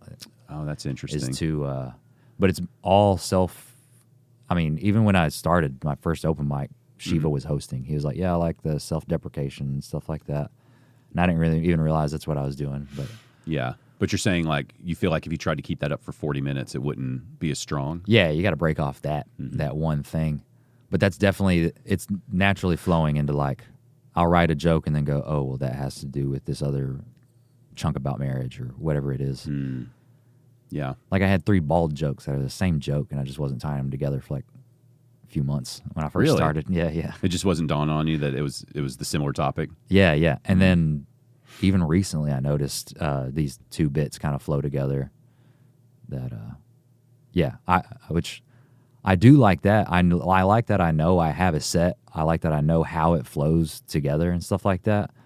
But that the negative side of that is, say I got 4 bald jokes, one of them sucks. You know what I mean? One of them is just filler, Yeah. So you don't always got to do those. I mean, but I got a couple jokes that are like, I know this joke sucks, but it doesn't suck, but you know what I mean? Like, it's like a bridge to get to between these 2 topics. Yeah, I get what you're saying. It's like you're making a pathway, even though it's not a good pathway. Right. I need to get from here to here. It's a joke that I did right, and it does have to do with both these other things, but these other 2 jokes make this one look like it's not worth saying. So, yeah. Basically, you're trying to avoid doing that. Like, so anyway, I basically just cut a joke in my head. That's I just talked myself out of that joke.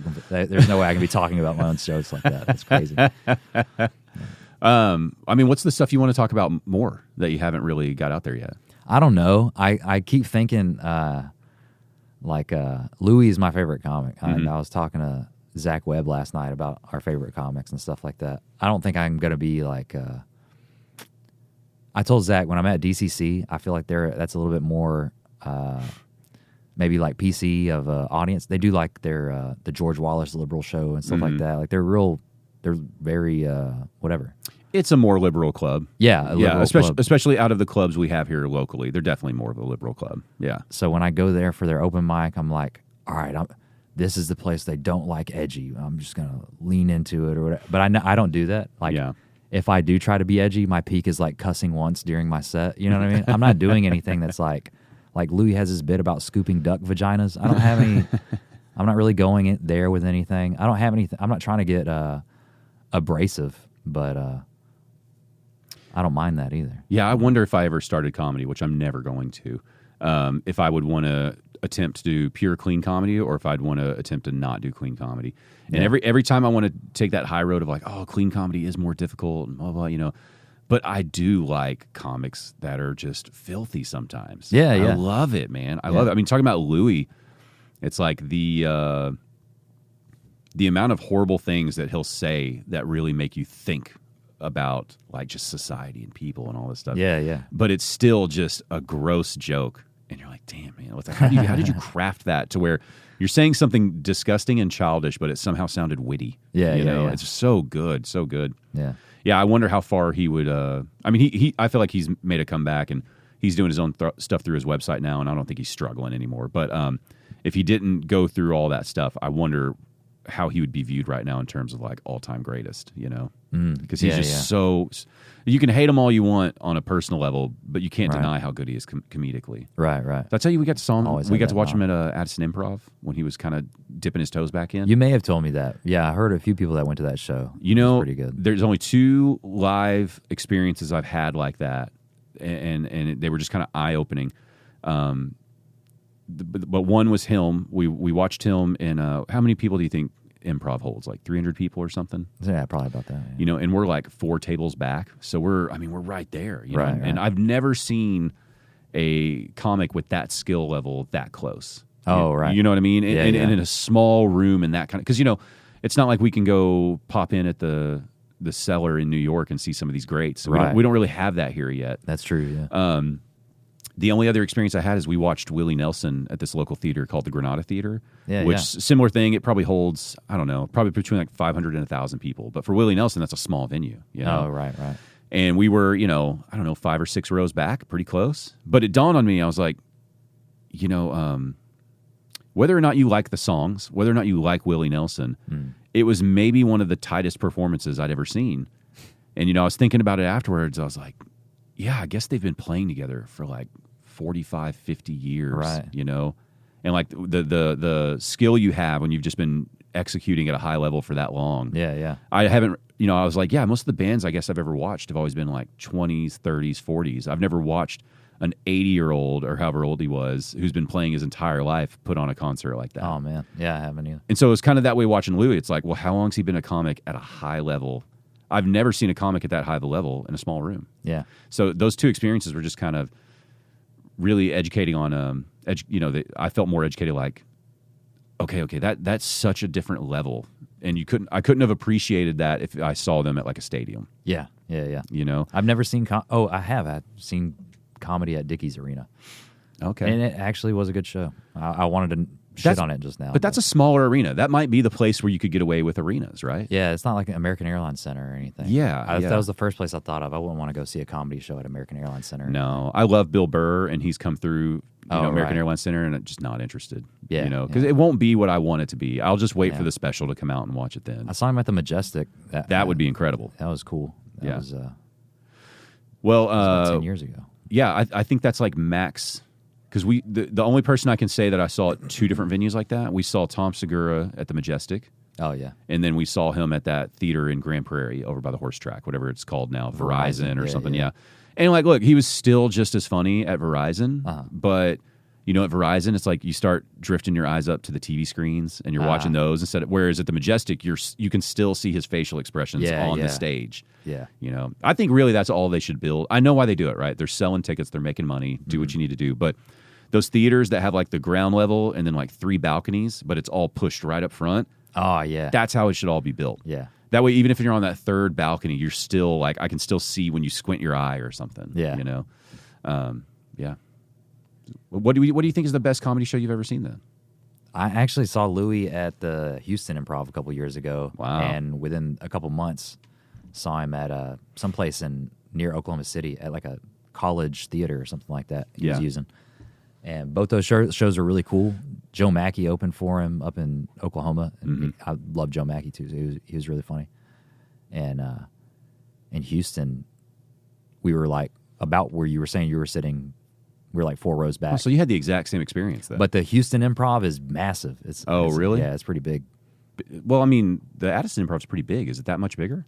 I think the Houston Improv feels like I guess it's not that much bigger, but it's more shaped like our Arlington Improv. Oh, okay. Big open. Yeah, so it just feels a little bigger. Yeah. Yeah. No, it was interesting because this was still like, I don't know if they advertised that show at all. I think they like put the tickets up for sale and then it was like word of mouth.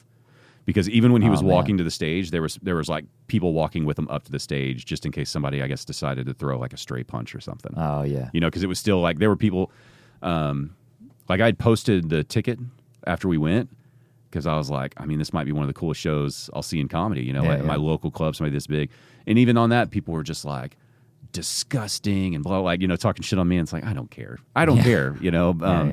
But I could imagine somebody like buying a ticket to like, just throw a sucker punch at him or something. Yeah. It was wild. You never know. Yeah. It was interesting, but I think that'll probably be the biggest comedy name I see in a small room like that. Yeah. And I wonder too, I wonder if he'd be in that conversation with like, the greats if he didn't have that controversy. I bet. I think he still will, but I'm a fan, so I got a skewed perspective. Mm-hmm. I was talking to Nathan Rivas this past weekend. Me and him worked at the Grove in Arkansas. And we were talking about our favorite. Hannibal Buress is both of one of our favorites. Yeah. And I never got to see him live. And I don't even know if he does it. He's like changed. He has like an alter ego now. He's like a different man now. He goes by SU Tune and plays music. Oh, I haven't seen any of this. I think he does still do. I think he's doing comedy again, but he took a break from comedy for a little while, I think. Yeah, but he seems like that clever guy who, if he takes a break, when he decides to come back, it's probably going to be even better. I hope. He's a smart guy. He's been doing stuff, but I don't know if he's mixing DJing with comedy or if he's just doing straight stand-up again. But if he comes to the Improv to do stand-up, I'm definitely going. Did you ever hear his flaming Dr. Pepper joke? Mm-mm. It's old. I don't even know what it's from because there was a time where when we were doing road trips, it was like Pandora old is how old. Yeah. And I would just put on a shuffle of comedy because I was like, oh, I'd rather listen to, a 10-minute bit than 3 or 4 songs, right? Yeah. Like the road trip will go by faster this way. And so it was shuffling through comics, and every now and then he'd come through, and it was about the guy, what it must have been like to be the guy who invented the flaming Dr. Pepper. And it's just told in his Hannibal style, and it's just fucking funny and hilarious. But I still think of that, even though like he's had all his other stand up, he's done Broad City and all these things. Yeah, like he's so funny for all these other reasons. But I would love to see him live, actually. Now that you talk about it, Yeah. But he's got that weird, different delivery. Yeah. And that's why I think like if you want to get a little weird with it, you should stretch your legs. Yeah, like, yeah. How many people probably told Hannibal like, "Hey man, you should be more like this." Well, cut me and Nathan were talking about so many people that like you don't want to knock any comic because anybody can turn a corner at any time and just end up being like just slamming all their material together at one time and just makes sense now. Mm-hmm. And it seems like that's what I've gathered happened to Hannibal. Like I've heard other people talk about him starting in Chicago and other people referencing leaving and coming back and him being like the talk of the town, I guess. Like, Hannibal got so good. And they're like, Hannibal did? Like, yeah. Which I can't imagine him not being hilarious. You know what I mean? So that's... Yeah. But I mean, everybody sucked at one point, right? Yeah, that's what gives you some peace of mind. Well, even like last night, I'm not going to say the name, but even last night, it's like, we're talking about some people locally that I don't necessarily care for, right? And, yeah. And it's like, but just because they're not funny right now means nothing.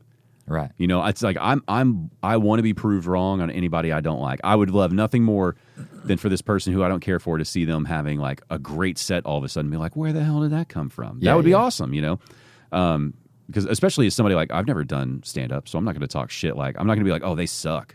Yeah. It's just like it's just not for me right now. Right. But I had to tell somebody that recently, man. Somebody released a thing, online. And they wanted to come on the show to promote it, and it's like I watched it, I just didn't care for it. Oh man! And I believe in being pretty just straightforward, polite but straightforward. Like, hey, this wasn't for me. It looks like you did a great job. I think other people are going to enjoy it. And, production looks good and all that kind of stuff. And if you put something out in the future, I'm going to check it out. I'm going to watch it, but not for me, Just not to promote. Yeah, which just feels so cringy, gatekeeping nonsense. You know what I mean? Like, but I was just about to say, though, but if someone, to backtrack a step, if someone's doing bad jokes, they need to know they're doing bad jokes. It doesn't mean they're not funny. I'm going to do bad jokes tonight. At least some of them are going to be bad. You know what I mean? I didn't need to know. I didn't say bad. Not the special. Yeah. It's just or whatever it was. I don't know, man. Like, well, and like I want people to know. It's like you. It's like I want you to know if I tell you that I like something, that it's not like he says that to everybody. Yeah, exactly. Yeah, you got to keep that standard. Yeah, and just like you said, just because you're saying it wasn't for me doesn't mean it's not funny either. You Dude, just might not see it. Or there's so many big name comics. I mean, like most recently, it's like I think Andrew Schultz's most recent special is phenomenal. Mm-hmm. And the majority of the comics that I talk to, I'm like, have you seen his new thing? And they're like, I don't like him. I'm like, oh, really? Geez. I'm like, okay. Really? And they're like, I just don't like his style. I don't like his. I'm like, all right. Yeah. But it's all subjective, right? You like what you like. Right. And but yeah, I didn't realize he was that like polarizing amongst comics. I thought a lot of people. I mean, do you like him? You don't have to say if you don't. I used to watch. I don't watch his podcast or anything. But I've watched his stand. He's not my favorite. I don't watch his. I'm not in his core audience. But I don't watch his podcast, but the podcast that I do listen to, if he's a guest, I usually enjoy his interview. But I'm not I'm not like following him all the time. And even this most recent one, I was like, well, we'll see what this is like. Maybe it's interesting. Yeah. And then it ended up. I thought it blew me away. He's really engaging with his audience in a way that I'm not. So I still like those comics, but I don't relate. So that takes a level away from them being one of my favorites or whatever. You know what what I think he does that people misinterpret for him being like a broy shock comic. And I don't think he's that. I think he's a clever guy. Yeah, for sure. And the way he makes fun of people at his shows, like his audience and everybody, I think that's really important to remind people like, like you should be able to like talk shit to people you care about and stuff on a friendly level. Yeah. Right. And so like, God, there's this great clip where he's ripping on this dude who's sitting front row in his show because he's blind. Have you seen that clip? Fucking hilarious, man. And he's like, did you guys come? Like, you're blind? He's like, yeah. He's like, did y'all come here with him? Yeah. He's like, who bought the tickets? And he's like, I just can't believe you made him pay front row. He's like, he thinks I'm the speaker over there right now. He doesn't see or get anything out of it. He's like, you could have put him anywhere you wanted, and he would think he had the best seat in the house. It's like that kind of stuff where it seems like, oh, you're punching down. It's like, I don't know. I bet that blind dude was having the time of his life. Yeah. And I think that's what a comic like that is important. He's clever enough to write good material, but he's also showing you like you can make fun of anyone and everyone. Yeah. If you're doing it in a good way, if it is truly funny and they're going to laugh about it. He didn't say you have to put him in the back of the room because he's blind. Right. He's making a joke about it. Well, and he was doing shows like in the Middle East, and he's clever enough that like he's in a country where like I say Middle East. I hope I'm not wrong on that, but it was just tensions might be high. Somewhere. Well, it was clearly a country like I don't know, maybe it was like Dubai, but there are like different rules. Yeah. So you got to be a little concerned about what you're going to say because you could go to jail. Jeez. Right? Yeah. And he's up there like not holding anything back, ripping on this crowd about like religion and things like that. But it was all so clever, and the crowd is just dying, loving it, eating it up. Just proof that like you do a little homework and you're a little bit you have a little bit of cleverness to it. Yeah, they're going to be on board. Yeah. Maybe like the most recent thing that I saw in person was Kyle Kinane. We watched him up in Oklahoma, and we went up to Bricktown to watch him, and he was doing material on pro-life, anti-gun, all this stuff to an Oklahoma crowd. Oh, yeah. It was crushing. Oh, yeah. He was doing he had them like eating out of his hand with it. It was so he was just watching him weave it from like the groans of like, I don't know, because they weren't all like his fans. Like he didn't sell out the room with all Kyle Kinane fans. It was just people from Oklahoma who also wanted to go see a comedy show. And he's up there talking about how he's like this Portland, Oregon liberal, and they're just like, boo, all that, and he's just rolling with the punches. And by the end of it, they're all on board. They're all loving it. Nice. He's got them cheering for like, or not cheering, but like they're laughing at the concept of like, getting rid of the police or like having abortions, things that they normally would be like, you can't talk about that. Yeah. Just proof that like if you're a comedy master, you can find it out. But if you're going up at an open mic and you're just like, like you're probably not that clever, I guess. Yeah, But Kyle Kinane's one of the best. I haven't seen him. You yet. like He's him? One of the, I got to see him at some point. Yeah, I haven't seen him. yeah, well, if I see him coming through, man, I'll hit you up. I'll take you to it because it was just you've never seen him. Mm-mm. I saw him. I mean, I don't know. Maybe it was like 15 years ago before I had any desire to do any of this. Yeah. And we didn't know who he was. We just picked a show, and it was at Hyenas Dallas, and it was him, and his opener at the time was Matthew Broussard. Oh, okay. Yeah. And we didn't know any of these guys, Right. and we weren't like big comedy fans or anything. It was just the random show we went to, and just an incredible show. Nice. I mean, he did this thing. It was like a little throwaway joke, but that's something I think a lot about of how like a good, funny comic will end up being kind of weaved into the fabric of your life somehow. So like he was talking about how he's getting older, and one of his bits, like he was kind of talking about how I'm trying to think how he went into it because it's been so long. But anyway, he was just talking about like he's so full of shit, but as he's getting older, he like believes that just because he's older, he like knows quality. So he'll be like buying furniture and he'll be like tapping on the table and be like, yeah, it's like sturdy, it's good quality, and he's just whatever it is, he gives it like a little tap and a shake, like it's doing, the guy's kicking the tire on the car or whatever. And it's just the way he did it was so good. And so anytime we buy some bullshit now, whatever, like furniture or anything, we tap it and we're like, we joke around that we're giving it like the Kinane test. Yeah. And it's like, it's been a part of our vocabulary now for like over 10 years. I was talking to my wife recently about like, I told a buddy, I was like, I should do a podcast about like jokes that change your life. And he was like, was it going to be like one episode? You just say the joke and stuff. Yeah, that's true. But What do you think is a joke like that for you? for me, it was a Hannibal Buress joke, the thing that made me think of it. He has a joke about jacking off with a hoodie. He's like, he said, you got to leave your hoodie on. Jesus, that's such a Hannibal premise, by the way. He's like, because life is about balance and like all this stuff. And he's like, your bottom's exposed and all this stuff. So I like to poop with a hoodie or like a beanie on because I'm like, seriously, my bottom's exposed. Yeah, dude. Was So this one of the poop I'm at jokes you were home. working on? No, dude. Oh, okay. This is auxiliary poop material. It's not even mainstream. This is poop freestyle stuff. poop material. Yeah, dude. That's wait. I So had that one really with happened. something You put on clothing if you need to go to the bathroom. I think it was like this winter. I was running that podcast idea by, and I was like, yeah, I need to. I also thought if you poop and you got your phone on, if I want to be there a while, I got to look at my phone. I got to put it on the grayscale. I was like, your body's using too much energy, taking in all these colors. You got to focus on your poop. You know what I mean? This is a real thought you had? Yeah, you got to use the rest of your energy, because if you're on your phone, you're not focusing on dropping a deuce. You know what I mean? You got to let your body release all that. You can't. Do you It's think like you- doing jumping jacks where you're trying to poop? It's crazy. Yeah, but do you think you might need to see a doctor? Like, are you having a hard time when you're using the restroom? No, I've just been theorizing too much. I don't know what it was about last These sound summer. like very high thoughts.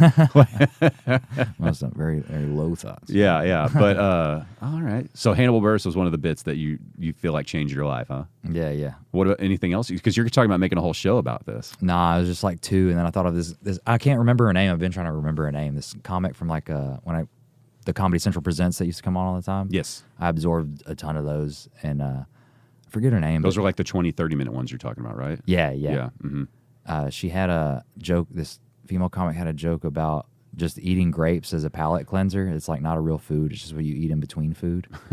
And that's how I treat grapes now. That's Really? Yeah. Interesting. You know, After I eat, I feel like I'm healthier if I eat grapes after I eat regular that's a food. good premise. You could do a whole podcast about that. Bring on any comic you want to just talk about that. The jokes change the way, because I'm sure it's a ton of other stuff. Just something that changes the way you think, I mean, two of the guys we were talking about, like, I think that's one of the great bits, like, if you really think about it, when Louis is talking about how he had, I don't remember which special, but he's talking about how he was on one of the first flights with free Wi-Fi. Oh, yeah. Do you remember that bit? You just found out it existed. Yes. Yeah. And he's the bit. I don't think Louis is going to care that we're talking about it. It's like long gone. But anyway, the bit is like he gets on a plane. The captain's like, "Hey, this is one of the first flights with Wi-Fi, so we're going to turn it on now. You guys can all enjoy it." And then like 5 minutes into it, they're like, "Sorry, we're actually having trouble with the Wi-Fi. We got to shut it off." And the guy next to him was like, "This is fucking bullshit." Like you said, you didn't even know it existed 5 minutes ago, and now you feel like you're entitled to it. And then he goes on that long rant about like it's not enough that you're a Greek mythology right now, that you're on a chair flying through the sky. Yeah. And he talks about how, like, I guess they were flying probably from like New York to LA, And he's like, if you made this trip, like as the pioneers, it's like Yeah. you would be different people when you arrived than when you started. Like people would be born, people would die. And like, you're doing it now in, 6 hours or whatever it is. Yeah. And it's just one of those bits that just makes you think about like, God, man, like we are fucking spoiled, selfish people that you can't just be like, isn't it incredible? We can fly on this plane from here to there. Yeah, and like it didn't fall out of the sky and didn't kill us, not so much recently, but yeah, that was a bit. And then, I think Bill Burr, for me, I think about it a lot. Like, I think for me, he's probably my favorite. Yeah. I would argue that there are probably people better, but he's my absolute favorite, I think. Yeah. Because I'll never forget the first time I saw the bit from one of his earlier specials where he's talking about the phrase, "What are you, a fag?" Have you seen that? Yeah. Okay. And he's just talking about how, like, that's why men die of strokes and heart attacks, because they want to be like these sensitive, nice people. But anytime you try to do something nice, your buddies are going to say, "What are you, a fag?" Yeah. And he just has this whole long bit. And he ties it in later to the end of his thing. And him and his wife are just going pumpkin shopping. But because of all that, like, he can't even enjoy just buying. And he's mad that she's happy about buying a pumpkin. Yeah. So he wants to like smash her face into it. And all this stuff where it's like on the surface, it seems like, oh, you're just doing this outrageous material where you say these bad words that, Right. And it's like, no, that's like a deep joke about Yeah, how there's if purpose. men would get over that, society would be better. Yeah. But it's because it's coming out of an angry Boston accent. You can't appreciate the intelligence behind that joke, But I think about that bit. Anytime I'm getting like too angry about something or like irrational, I think about that. Like, is this one of those moments where I'm just being a dude like that, and I should just get over this, Capturing, you got to capture those thoughts though. That earlier you mentioned something. You're like, I might as well listen to like a 10-minute bit or something like that. I have just passively saying that makes me think of it that I have no long bits. I think and a big problem with that is I just come on podcasts and just bash my own comedy.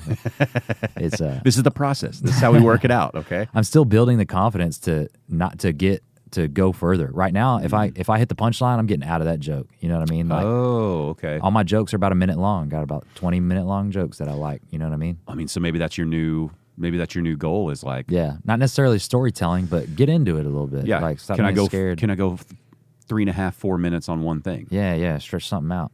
Right now, I've got chunks of jokes that it was separate thoughts that are fragments that I pieced together that are about the same topic. But stuff like, you were talking about our favorite bits and stuff, and a lot of my favorite bits are longer than a minute. Right. You know what I mean? Yeah. Yeah, I don't know. Maybe that's... have you talked to the comics that you know in our scene that are, 10 plus years in? Like, is this just a natural phase of being a 4-year comic? Man, I haven't talked to him because much. how often do you get to do longer sets these days? What's your average set that you're offered? Probably 10 or 15 minutes at this point? I can do, I'm getting offered 20 a bit more often, but usually it's like a 12, 15-minute showcase spot or something. Yeah. So it's also easier to stretch out those bits, I would imagine, when you're doing a lot of feature and headlining work. Yeah. And you have that luxury of time, right? Right. But when you're doing, 8, 10, 15, 20-minute sets, you're talking about, if you do a 10-minute bit, we're talking about 2 jokes. Yeah. 2 jokes, So I don't know. I wonder if that's just a natural thing when you're 4 years in, like yourself, that you have the short jokes. Right. Because, you're used to working on your material in 4 or 5 minute chunks at open mics up until a certain point anyways. So somebody asked me recently, like, it was like a newer comic. They're like, what's it like piecing together your first 10-minute set? And I was like, I have more to say about 15 than 10 because at 15, you're at 10 minutes, you can squeeze together 2 5-minute sets that you're doing at open mics. It's not really that much different. But if you're doing 15, you're finally putting together maybe 3 different chunks, and you're like building an actual set instead of it's a little more apparent if you're just more of a true act rather than telling jokes. Yeah. You might have to string a few more things together to do 15 than just you can just say 10 jokes if you're doing 10 minutes. Yeah. I think there's a lot of people in your situation in our scene right now where. I don't know. Are you working consistently at any of the clubs around here? Like, are you getting an official, like, I do a hosting here or MC there or whatever? Or are you still kind of just getting on shows where you can right now? I'll host occasionally at a few of the clubs, but I'm doing a lot of showcases at Big Laugh, that new club in Fort Worth. Getting a lot of time there. So, like several of our clubs run off the host feature headliner kind of setup, right? And maybe they throw in like a special guest in there, right? Yeah. And I don't know. I think local people might have a harder time here moving through that that company ladder, maybe is a good way to say it, where it's like, I think they view themselves as a host because they're getting offered host work. Right. And I don't think they have the not initiative. I don't think they can see that, like, hey, you're good enough at this host stuff. You're ready to be a feature. You just need to write your feature set, basically. Oh, for sure. You know what I mean? Yeah. Or You like, get locked hey, into you've been that. featuring for a while. It's time for you to start writing a headlining set. But Yeah. because I don't think people are saying like, okay, we want to headline you now, or oh, we want to feature you now. So I think maybe they're not pushing themselves because they think like, well, they'll let me know when I'm ready. Gotcha. And it's like, no, I don't think they will. I think they're waiting on you to get ready. For sure. That's You know? not, yeah. Nobody's going to put you on until you got the material. But and everything all of anyway. you hate yourselves. All of you question yourselves. So you're not going like, I'm writing my 45-minute, headlining set because I'm moving into a headlining spot now. Yeah. I don't know that they're making that jump. And I think we have a lot of people currently, like you could probably, we don't have to name them on here, but you can probably think of people who've been featuring for like, 3, 4, 5 years. And it's like, you're probably ready to get out of that feature spot if you want to. Yeah. And maybe they just don't know that that's an option for them to do it. Right. Maybe an occasional headlining spot or something, but they should be pushing more. Take like a Thursday or something. See how it goes. Yeah. Yeah. So maybe that's what you got to find is what can you do where you can go, I've got 20 minutes and I'm going to try to do 3 topics and just see how much it stretches. Yeah. You know what I mean? For sure. That's Just- the route. And yeah. I mean, that sounds tough, right? Yeah. You were talking about Dallas does have more of that formula than Austin did when I was there. Like that was a big comparison. Like Dallas had everybody here was aiming to be a host at the clubs. Nobody was aiming to be a host at clubs in Austin. That was the impression I get anyways. And I don't know I almost want to ask your opinion. Like, I don't think I'm a good host.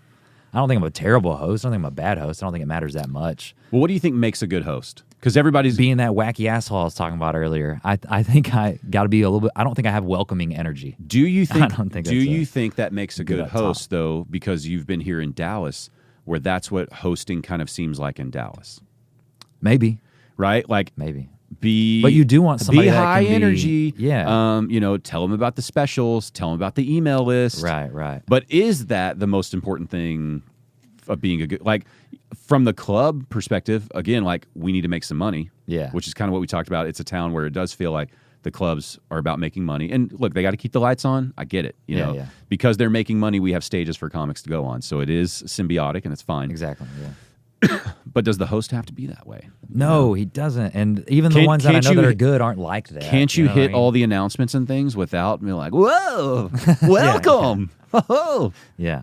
But That's just the trap that I'm stuck in. Like, Yeah. What is that guy? What is this clown that I feel like is necessary for this that I'm not going to do anyway? to go back to him, I watched Tyler Elliott host, Yeah. and he didn't change a thing. Yeah. And a lot of his stuff was about like, I really can't believe they picked me to do this and all that kind of, and they were dying over it, Yeah. And he had his own way of like hitting the announcements that you need to in Yeah, his yeah. own Tyler Elliott way. And I don't know, maybe it's because I go to too many local shows, but to me it was kind of refreshing, Mm-hmm.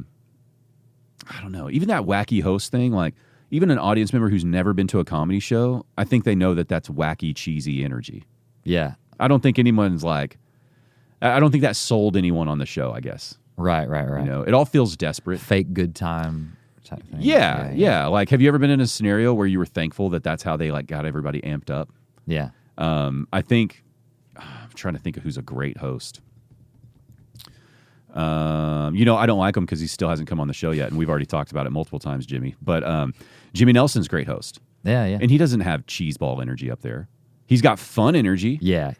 But he seems like he's a fun guy like that. Right. Like the conversations I've had briefly with him, or, when I've been, with a group where he's chatting with people, it's like, it does seem like that's just personality. Like he's not amping it up for like, all right, let's have a great time. Like he doesn't do not that at all. bullshit. But he does seem fun. Yeah. He hosted Lawrence's taping.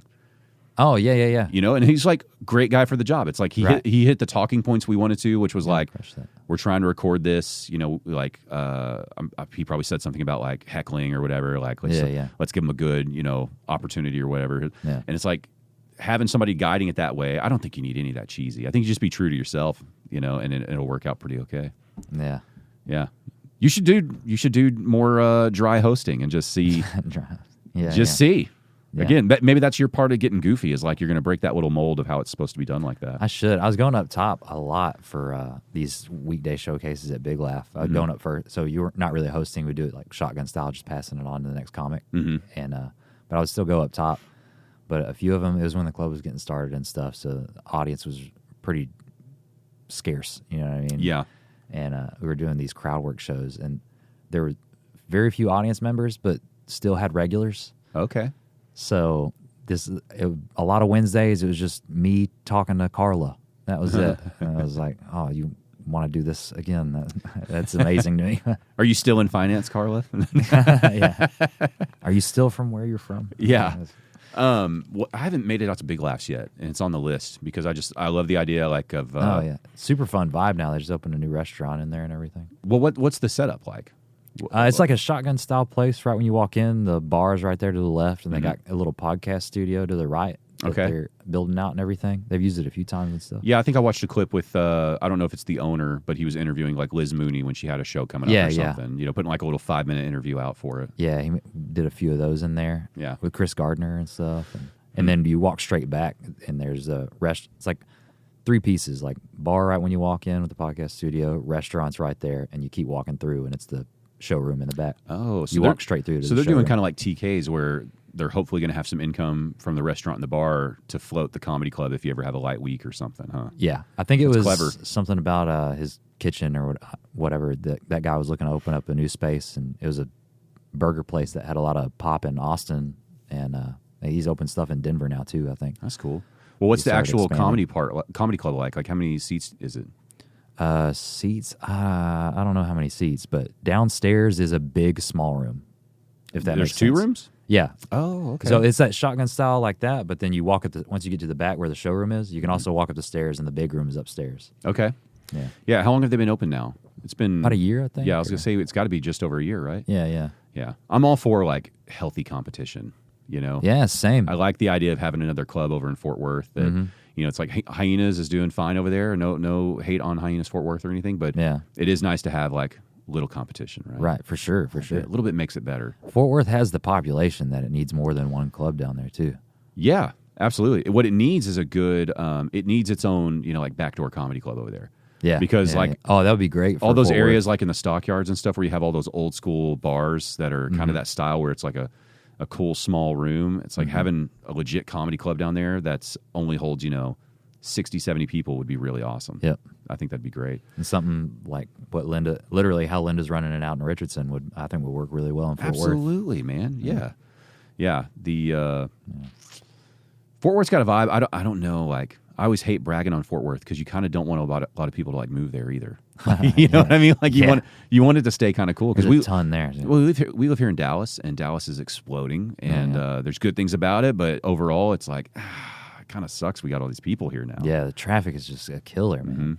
Well, and just like Fort Worth still feels like it has that Texan aspect. Yeah, a little more. You know, like that's what you think a Texas, even a metropolitan town is going to feel more Texan. Dallas doesn't feel like Texan. I saw something recently that just said Dallas just seems confused, and I think that's kind of on point. We were talking about there was a restaurant here.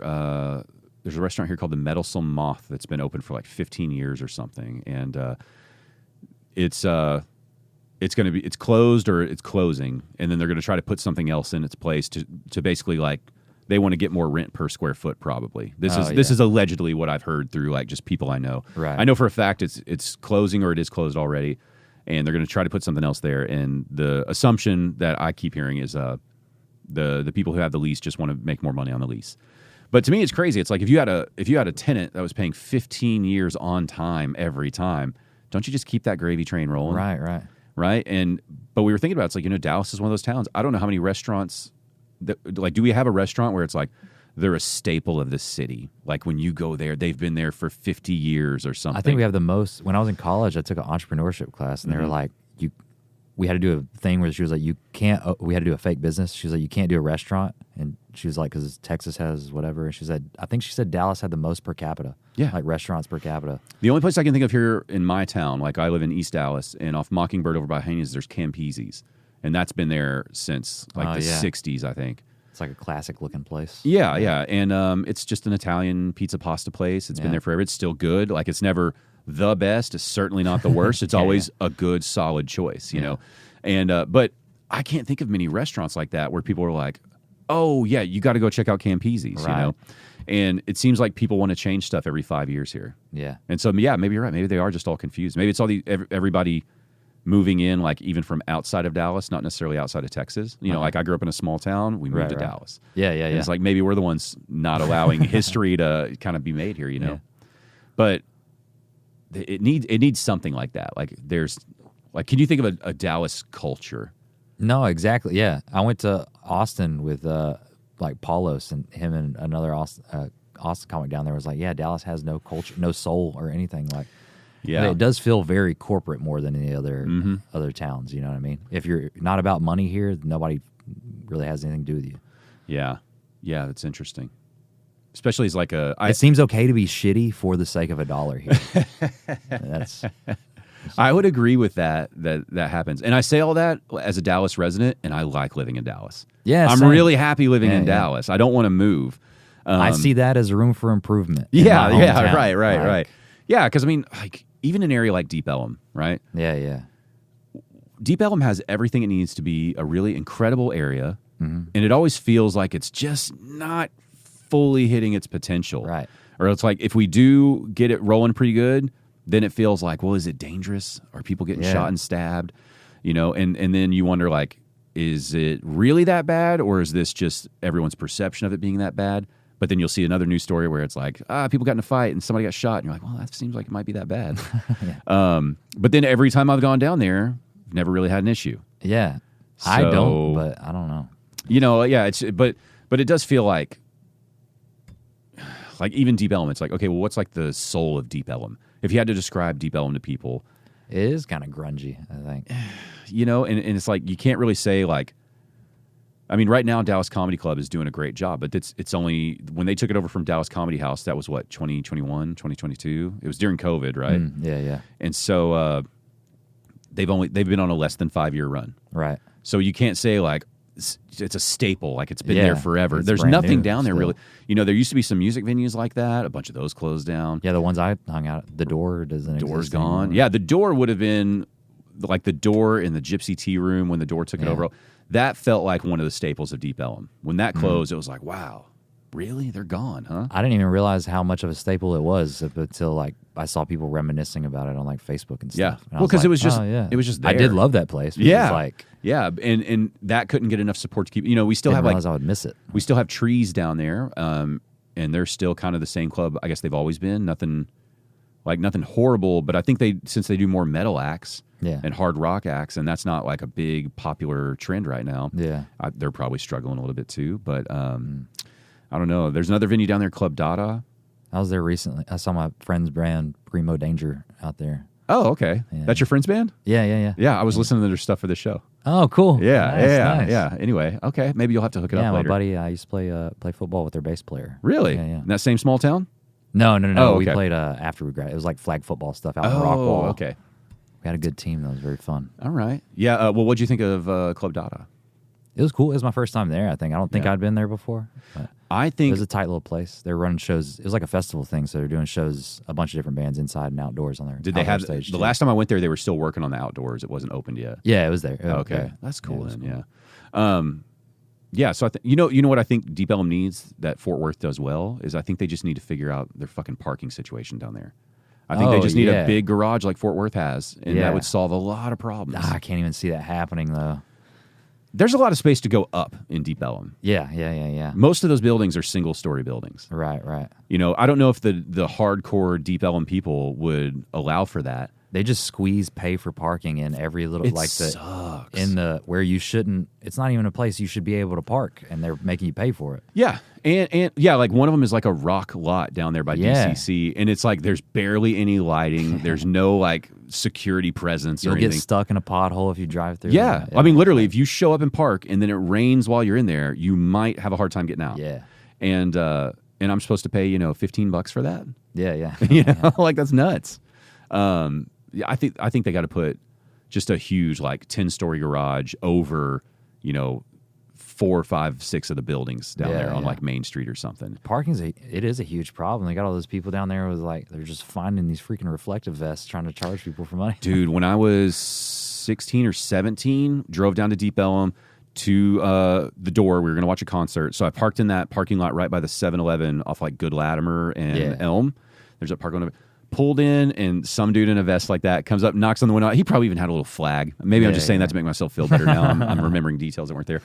But I was like, roll down the window. He's like, yeah, you're just parking here for the night? I was like, yeah. He's like, okay, it's just $10 or whatever. And I gave him $10, and then he just ran like the other way.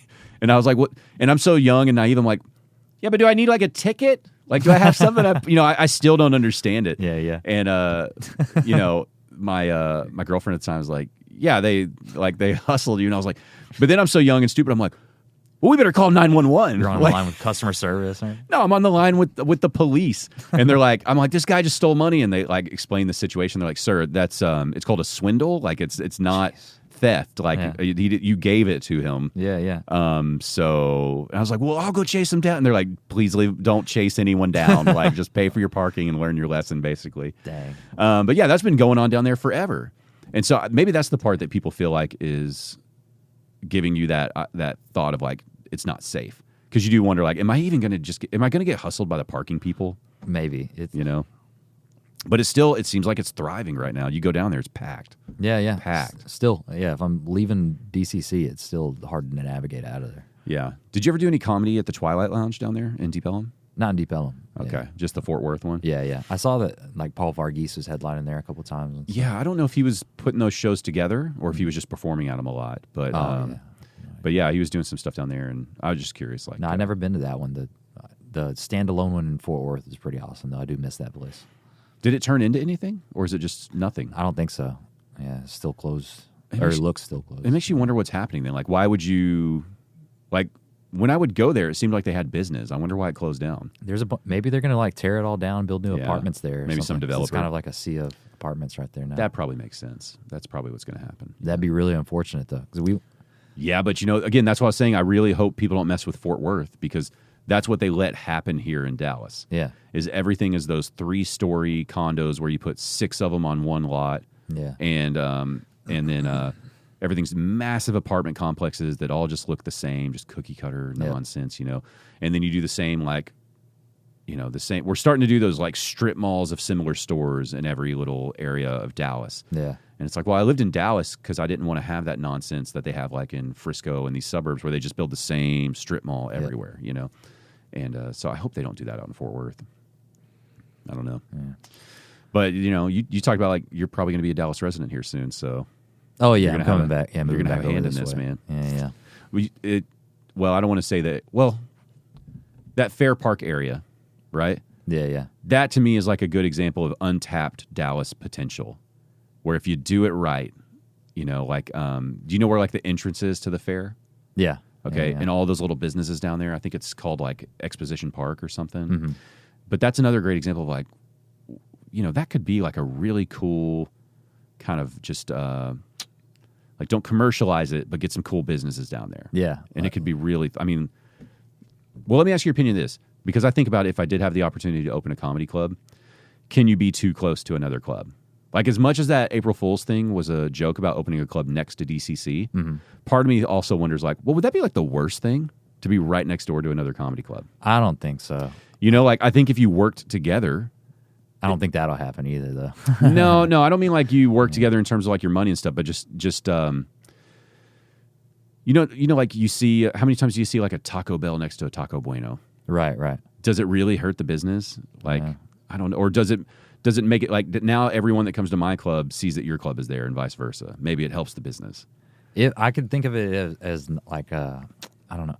If a headliner's coming into town and you can like get them more shows or whatever, that's always a great thing. But so many I don't know how that stuff works yet because I'm not on that level. But so many headliners have a contract or something where they only work with this chain of clubs in that area. True. So if your club's right next to another one, they can't work your club.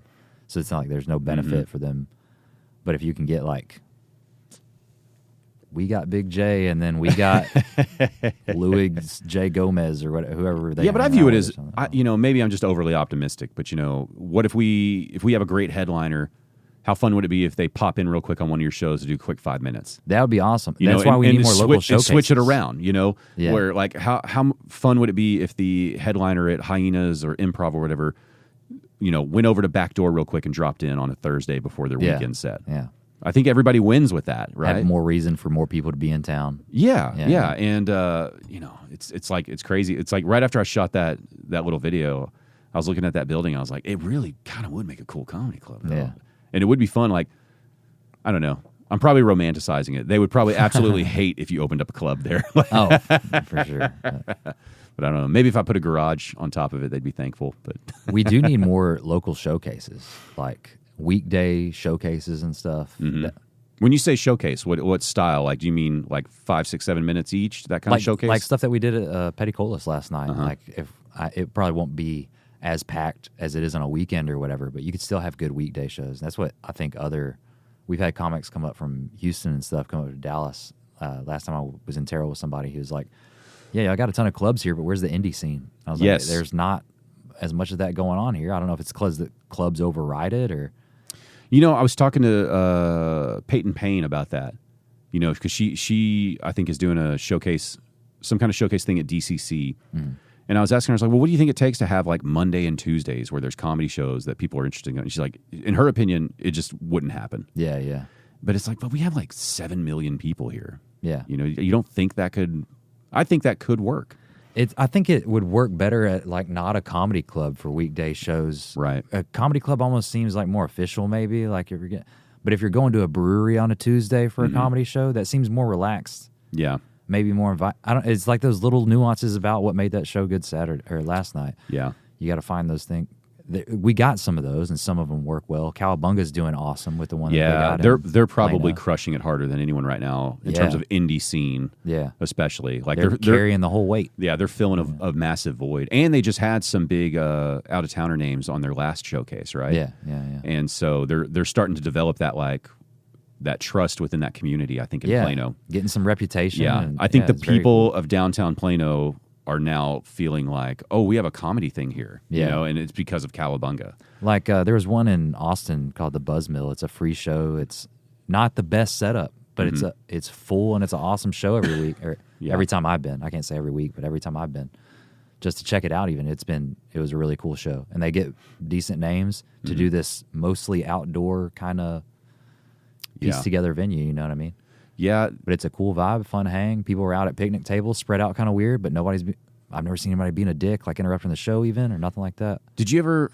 It might have been before you really started here, but up in Denton, they were doing that at the Harvest House, which is like this. It's like a beer place that has like all the specialty beers and stuff. Oh, okay, I never saw that one. I don't think it lasted. The guys that were running it, I think, were part of. There was these guys doing a show called the Brave Boys. Did you ever hear about that? I heard about them recently. Yeah, and I think they might have been at Hyenas this past week or something. No. It was 2 or 3 guys up in Denton who were trying to get. They were kind of running the indie Denton comedy scene. Oh, okay. And they had like a live show podcast thing that they did up there, but they would also put on some other shows. And I don't know why it all failed, but they're not doing it anymore. Gotcha. But the Harvest House was like that. It was like an outdoor stage for bands. And it was all like, you know, picnic tables and kind of relaxed chairs. Maybe there's like a campfire when it's colder or something. Oh, okay, yeah. And they would do comedy on that stage as well. And it's like, it was never like a rowdy crowd, but they were into it. Yeah. It was like a chilled, relaxed comedy crowd. Yeah. But it felt like it was important. Like it felt like it was another stage for people to work on. Yeah, exactly. And I would agree with you. We need more of that here in DFW. I think what the problem is, though, I think there's a lot of comics putting on independent shows like that, but maybe there's that level of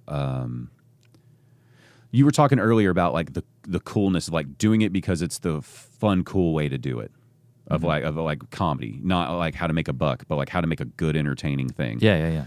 Right. So a lot of the comics who are doing independent comedy shows are people who are also trying to put their foot in the door. And right. like climb the ranks, which is fine. That's what you got to do.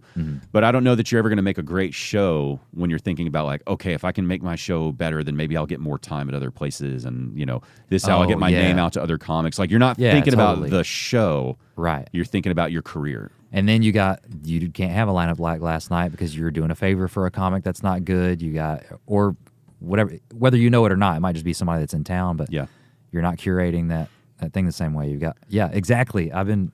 When you're doing a thing not for the reason, it's gonna suck. When Yeah. you're doing comedy not for the show to be funny, it's gonna suck. I think we have a lot of independent shows that are just not put on well. Yeah. Right. Yeah. Whereas if we scaled back the volume, Yeah. or just if those people could just go like, I gotta make the show a little better. I gotta find a way to put some kind of backdrop. I've got to find a way to get a little bit better lighting. I've got to get a PA that's slightly better. Yeah. Maybe if we do the seating this way, which I think that's why Cowabunga is being successful. Mm-hmm. They seem like they're very receptive to criticism. Like I talked to them early on. One of them, Niaz, asked me, have you ever seen anything that needs improvement? I was like, well, man, just the lighting in here is kind of weird. I was like, because their lighting was like coming from the floor. Oh, okay. So you were getting that like skeleton look on your face. Yeah. And I was like, man, if you just put that light higher up where it's coming down on them, I was like, that would probably look a lot better. Yeah. And it was like their next one. He's like, oh, we switched the light. Thanks. Oh, man. No ego, just like, we tried it, man. I think it's going to work. Thanks for noticing. And I was like, because I always tell them, like, hey, man, if it sucks or whatever, just keep doing your thing. And then it's like another showcase or two goes by and it's like, oh, they bought a backdrop for their logo behind them now. Oh, cool. And it's like then another show goes by and it's like maybe the PA is a little better or something. It seems like they're making these incremental improvements that you don't have to make, but you should make. Yeah. And it takes everybody a little time to get everything going. Yeah. I don't produce shows, so I can't knock anybody, you know what I mean? But Well, maybe it's time for you to do a cool indie showcase somewhere like you're talking about. I should, Once man. you get your living situation all figured out, like wherever y'all land around here in Dallas. Yeah. Maybe Find just a place need to close by. find some good little spot that you like and do it your way.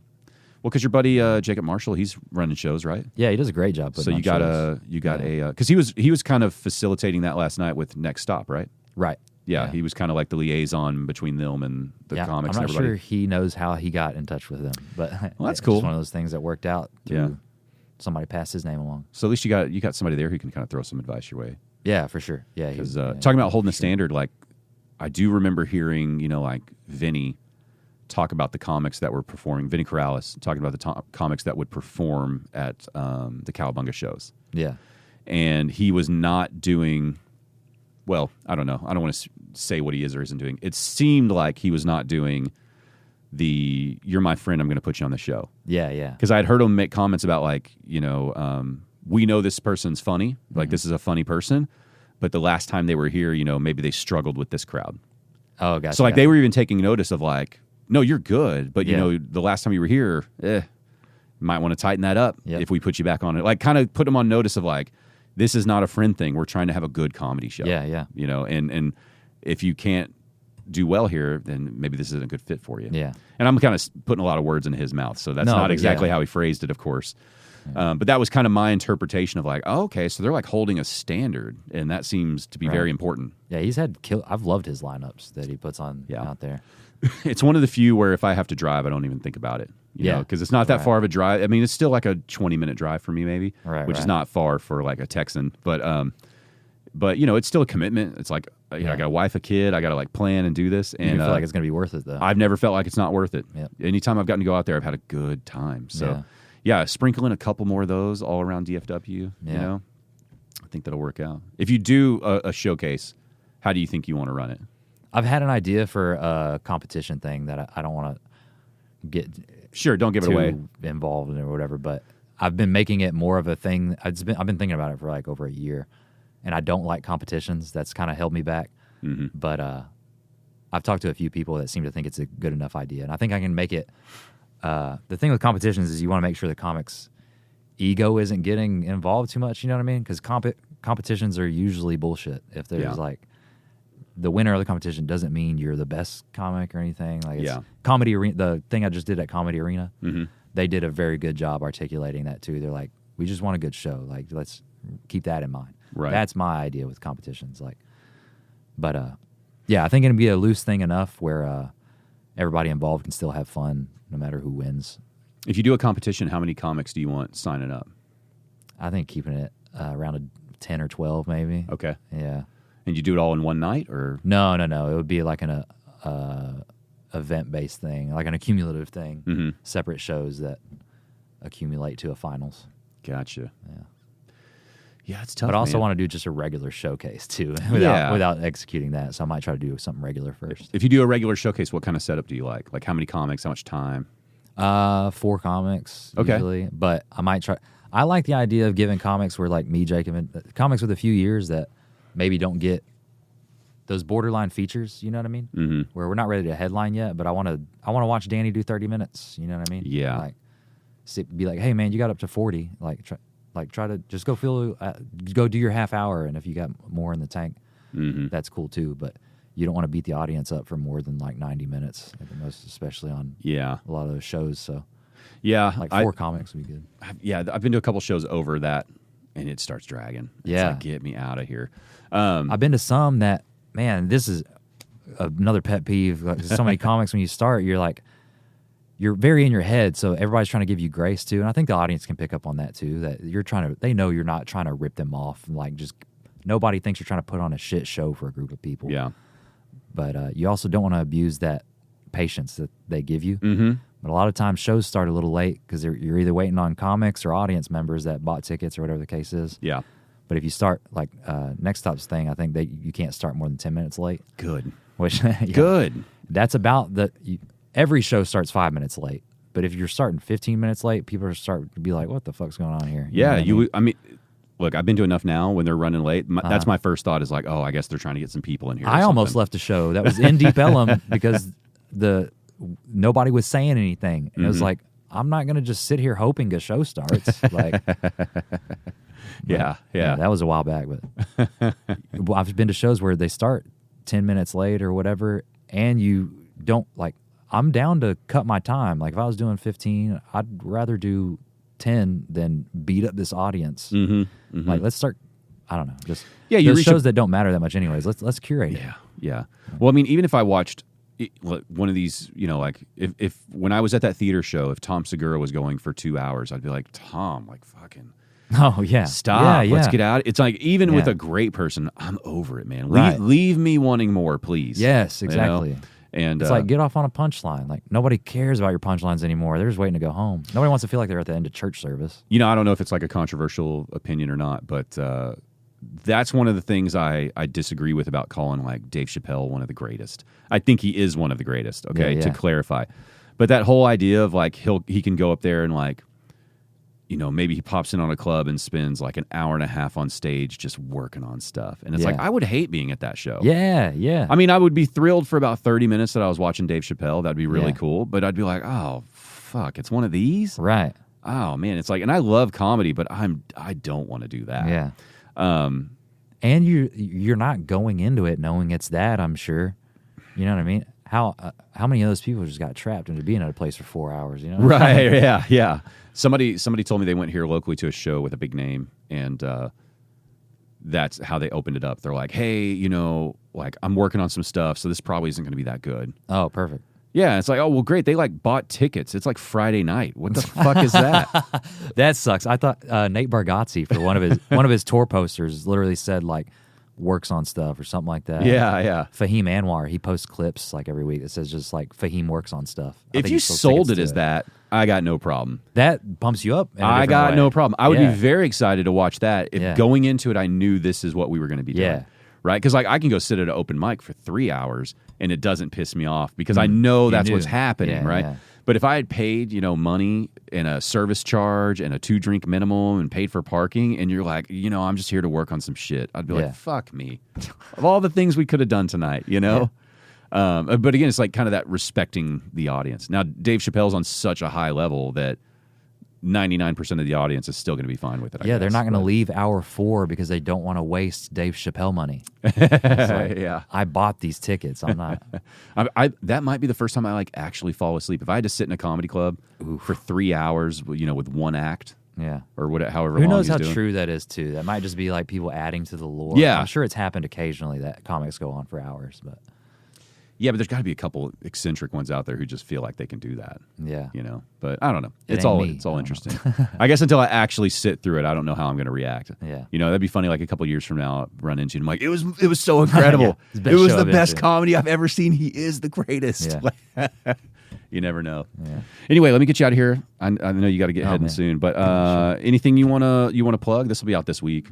Anything Sure. you got coming up? April 17th, I think. It's a Thursday at Kickback. I'm doing Thursday at Big Laugh. I'm doing Jacob's Kickback Comedy Show. Okay. It's the first good show I got coming up. Yeah, go check out that venue. I need to get out there too. That's a Next venue good that show. I've waited too long to go see. Yeah. I think we got Chris Gardner headlining. All right. Hilarious. All right, and then keep an eye out for all the new poop material, right? All of it. Make sure I'm going to get it all out this Put your summer. sweaters on. It's going to be my first 10-minute special. Just all. Yeah. When we close it out too, like, go ahead and tell me your little short list of people you feel like others should be checking out here locally. Who are some locals that you feel like people need to check out? Always my buddy Danny McGow hits the most mics in DFW. Paul Smith. There was some controversy. Apparently, Paul Smith said he hadn't seen Danny at a lot of the mics. And the reality is Paul just didn't see him. He was at a lot of the mics. So He thought he was a woman. So, sorry, go on. Danny. Who do you think is people you need to be watching? Danny McGow, obviously, you just said that. Danny, catch Zach Webb as often as you can. I believe he might be moving soon. I don't know if I should spread that rumor. Okay. Maybe shouldn't have said that on camera. It's an exclusive. Either way, catch Zach as much as you can. Jacob Marshall, he's rising up, putting on a ton of good shows, building his material. He's been hosting Dusty's for a while. I've watched. That's one of the bad open mics, but we have a lot of freedom there as comics, and I've watched him grow there a lot. Like just hosting that mic, getting really loose. Think aspects of comedy I'm envious of. Nicky Butler, he's another really funny young guy. That name's come up a couple times. I hadn't got to check him out. Nathan Rivas, another one. All right. One of my favorites, man. Well, there you go. There's some new people to check out. Definitely check out Cody Swindell. And thanks for coming on, man. Thanks, Appreciate it. Travis. The I'm a Fan of podcast, music, comedy, and more.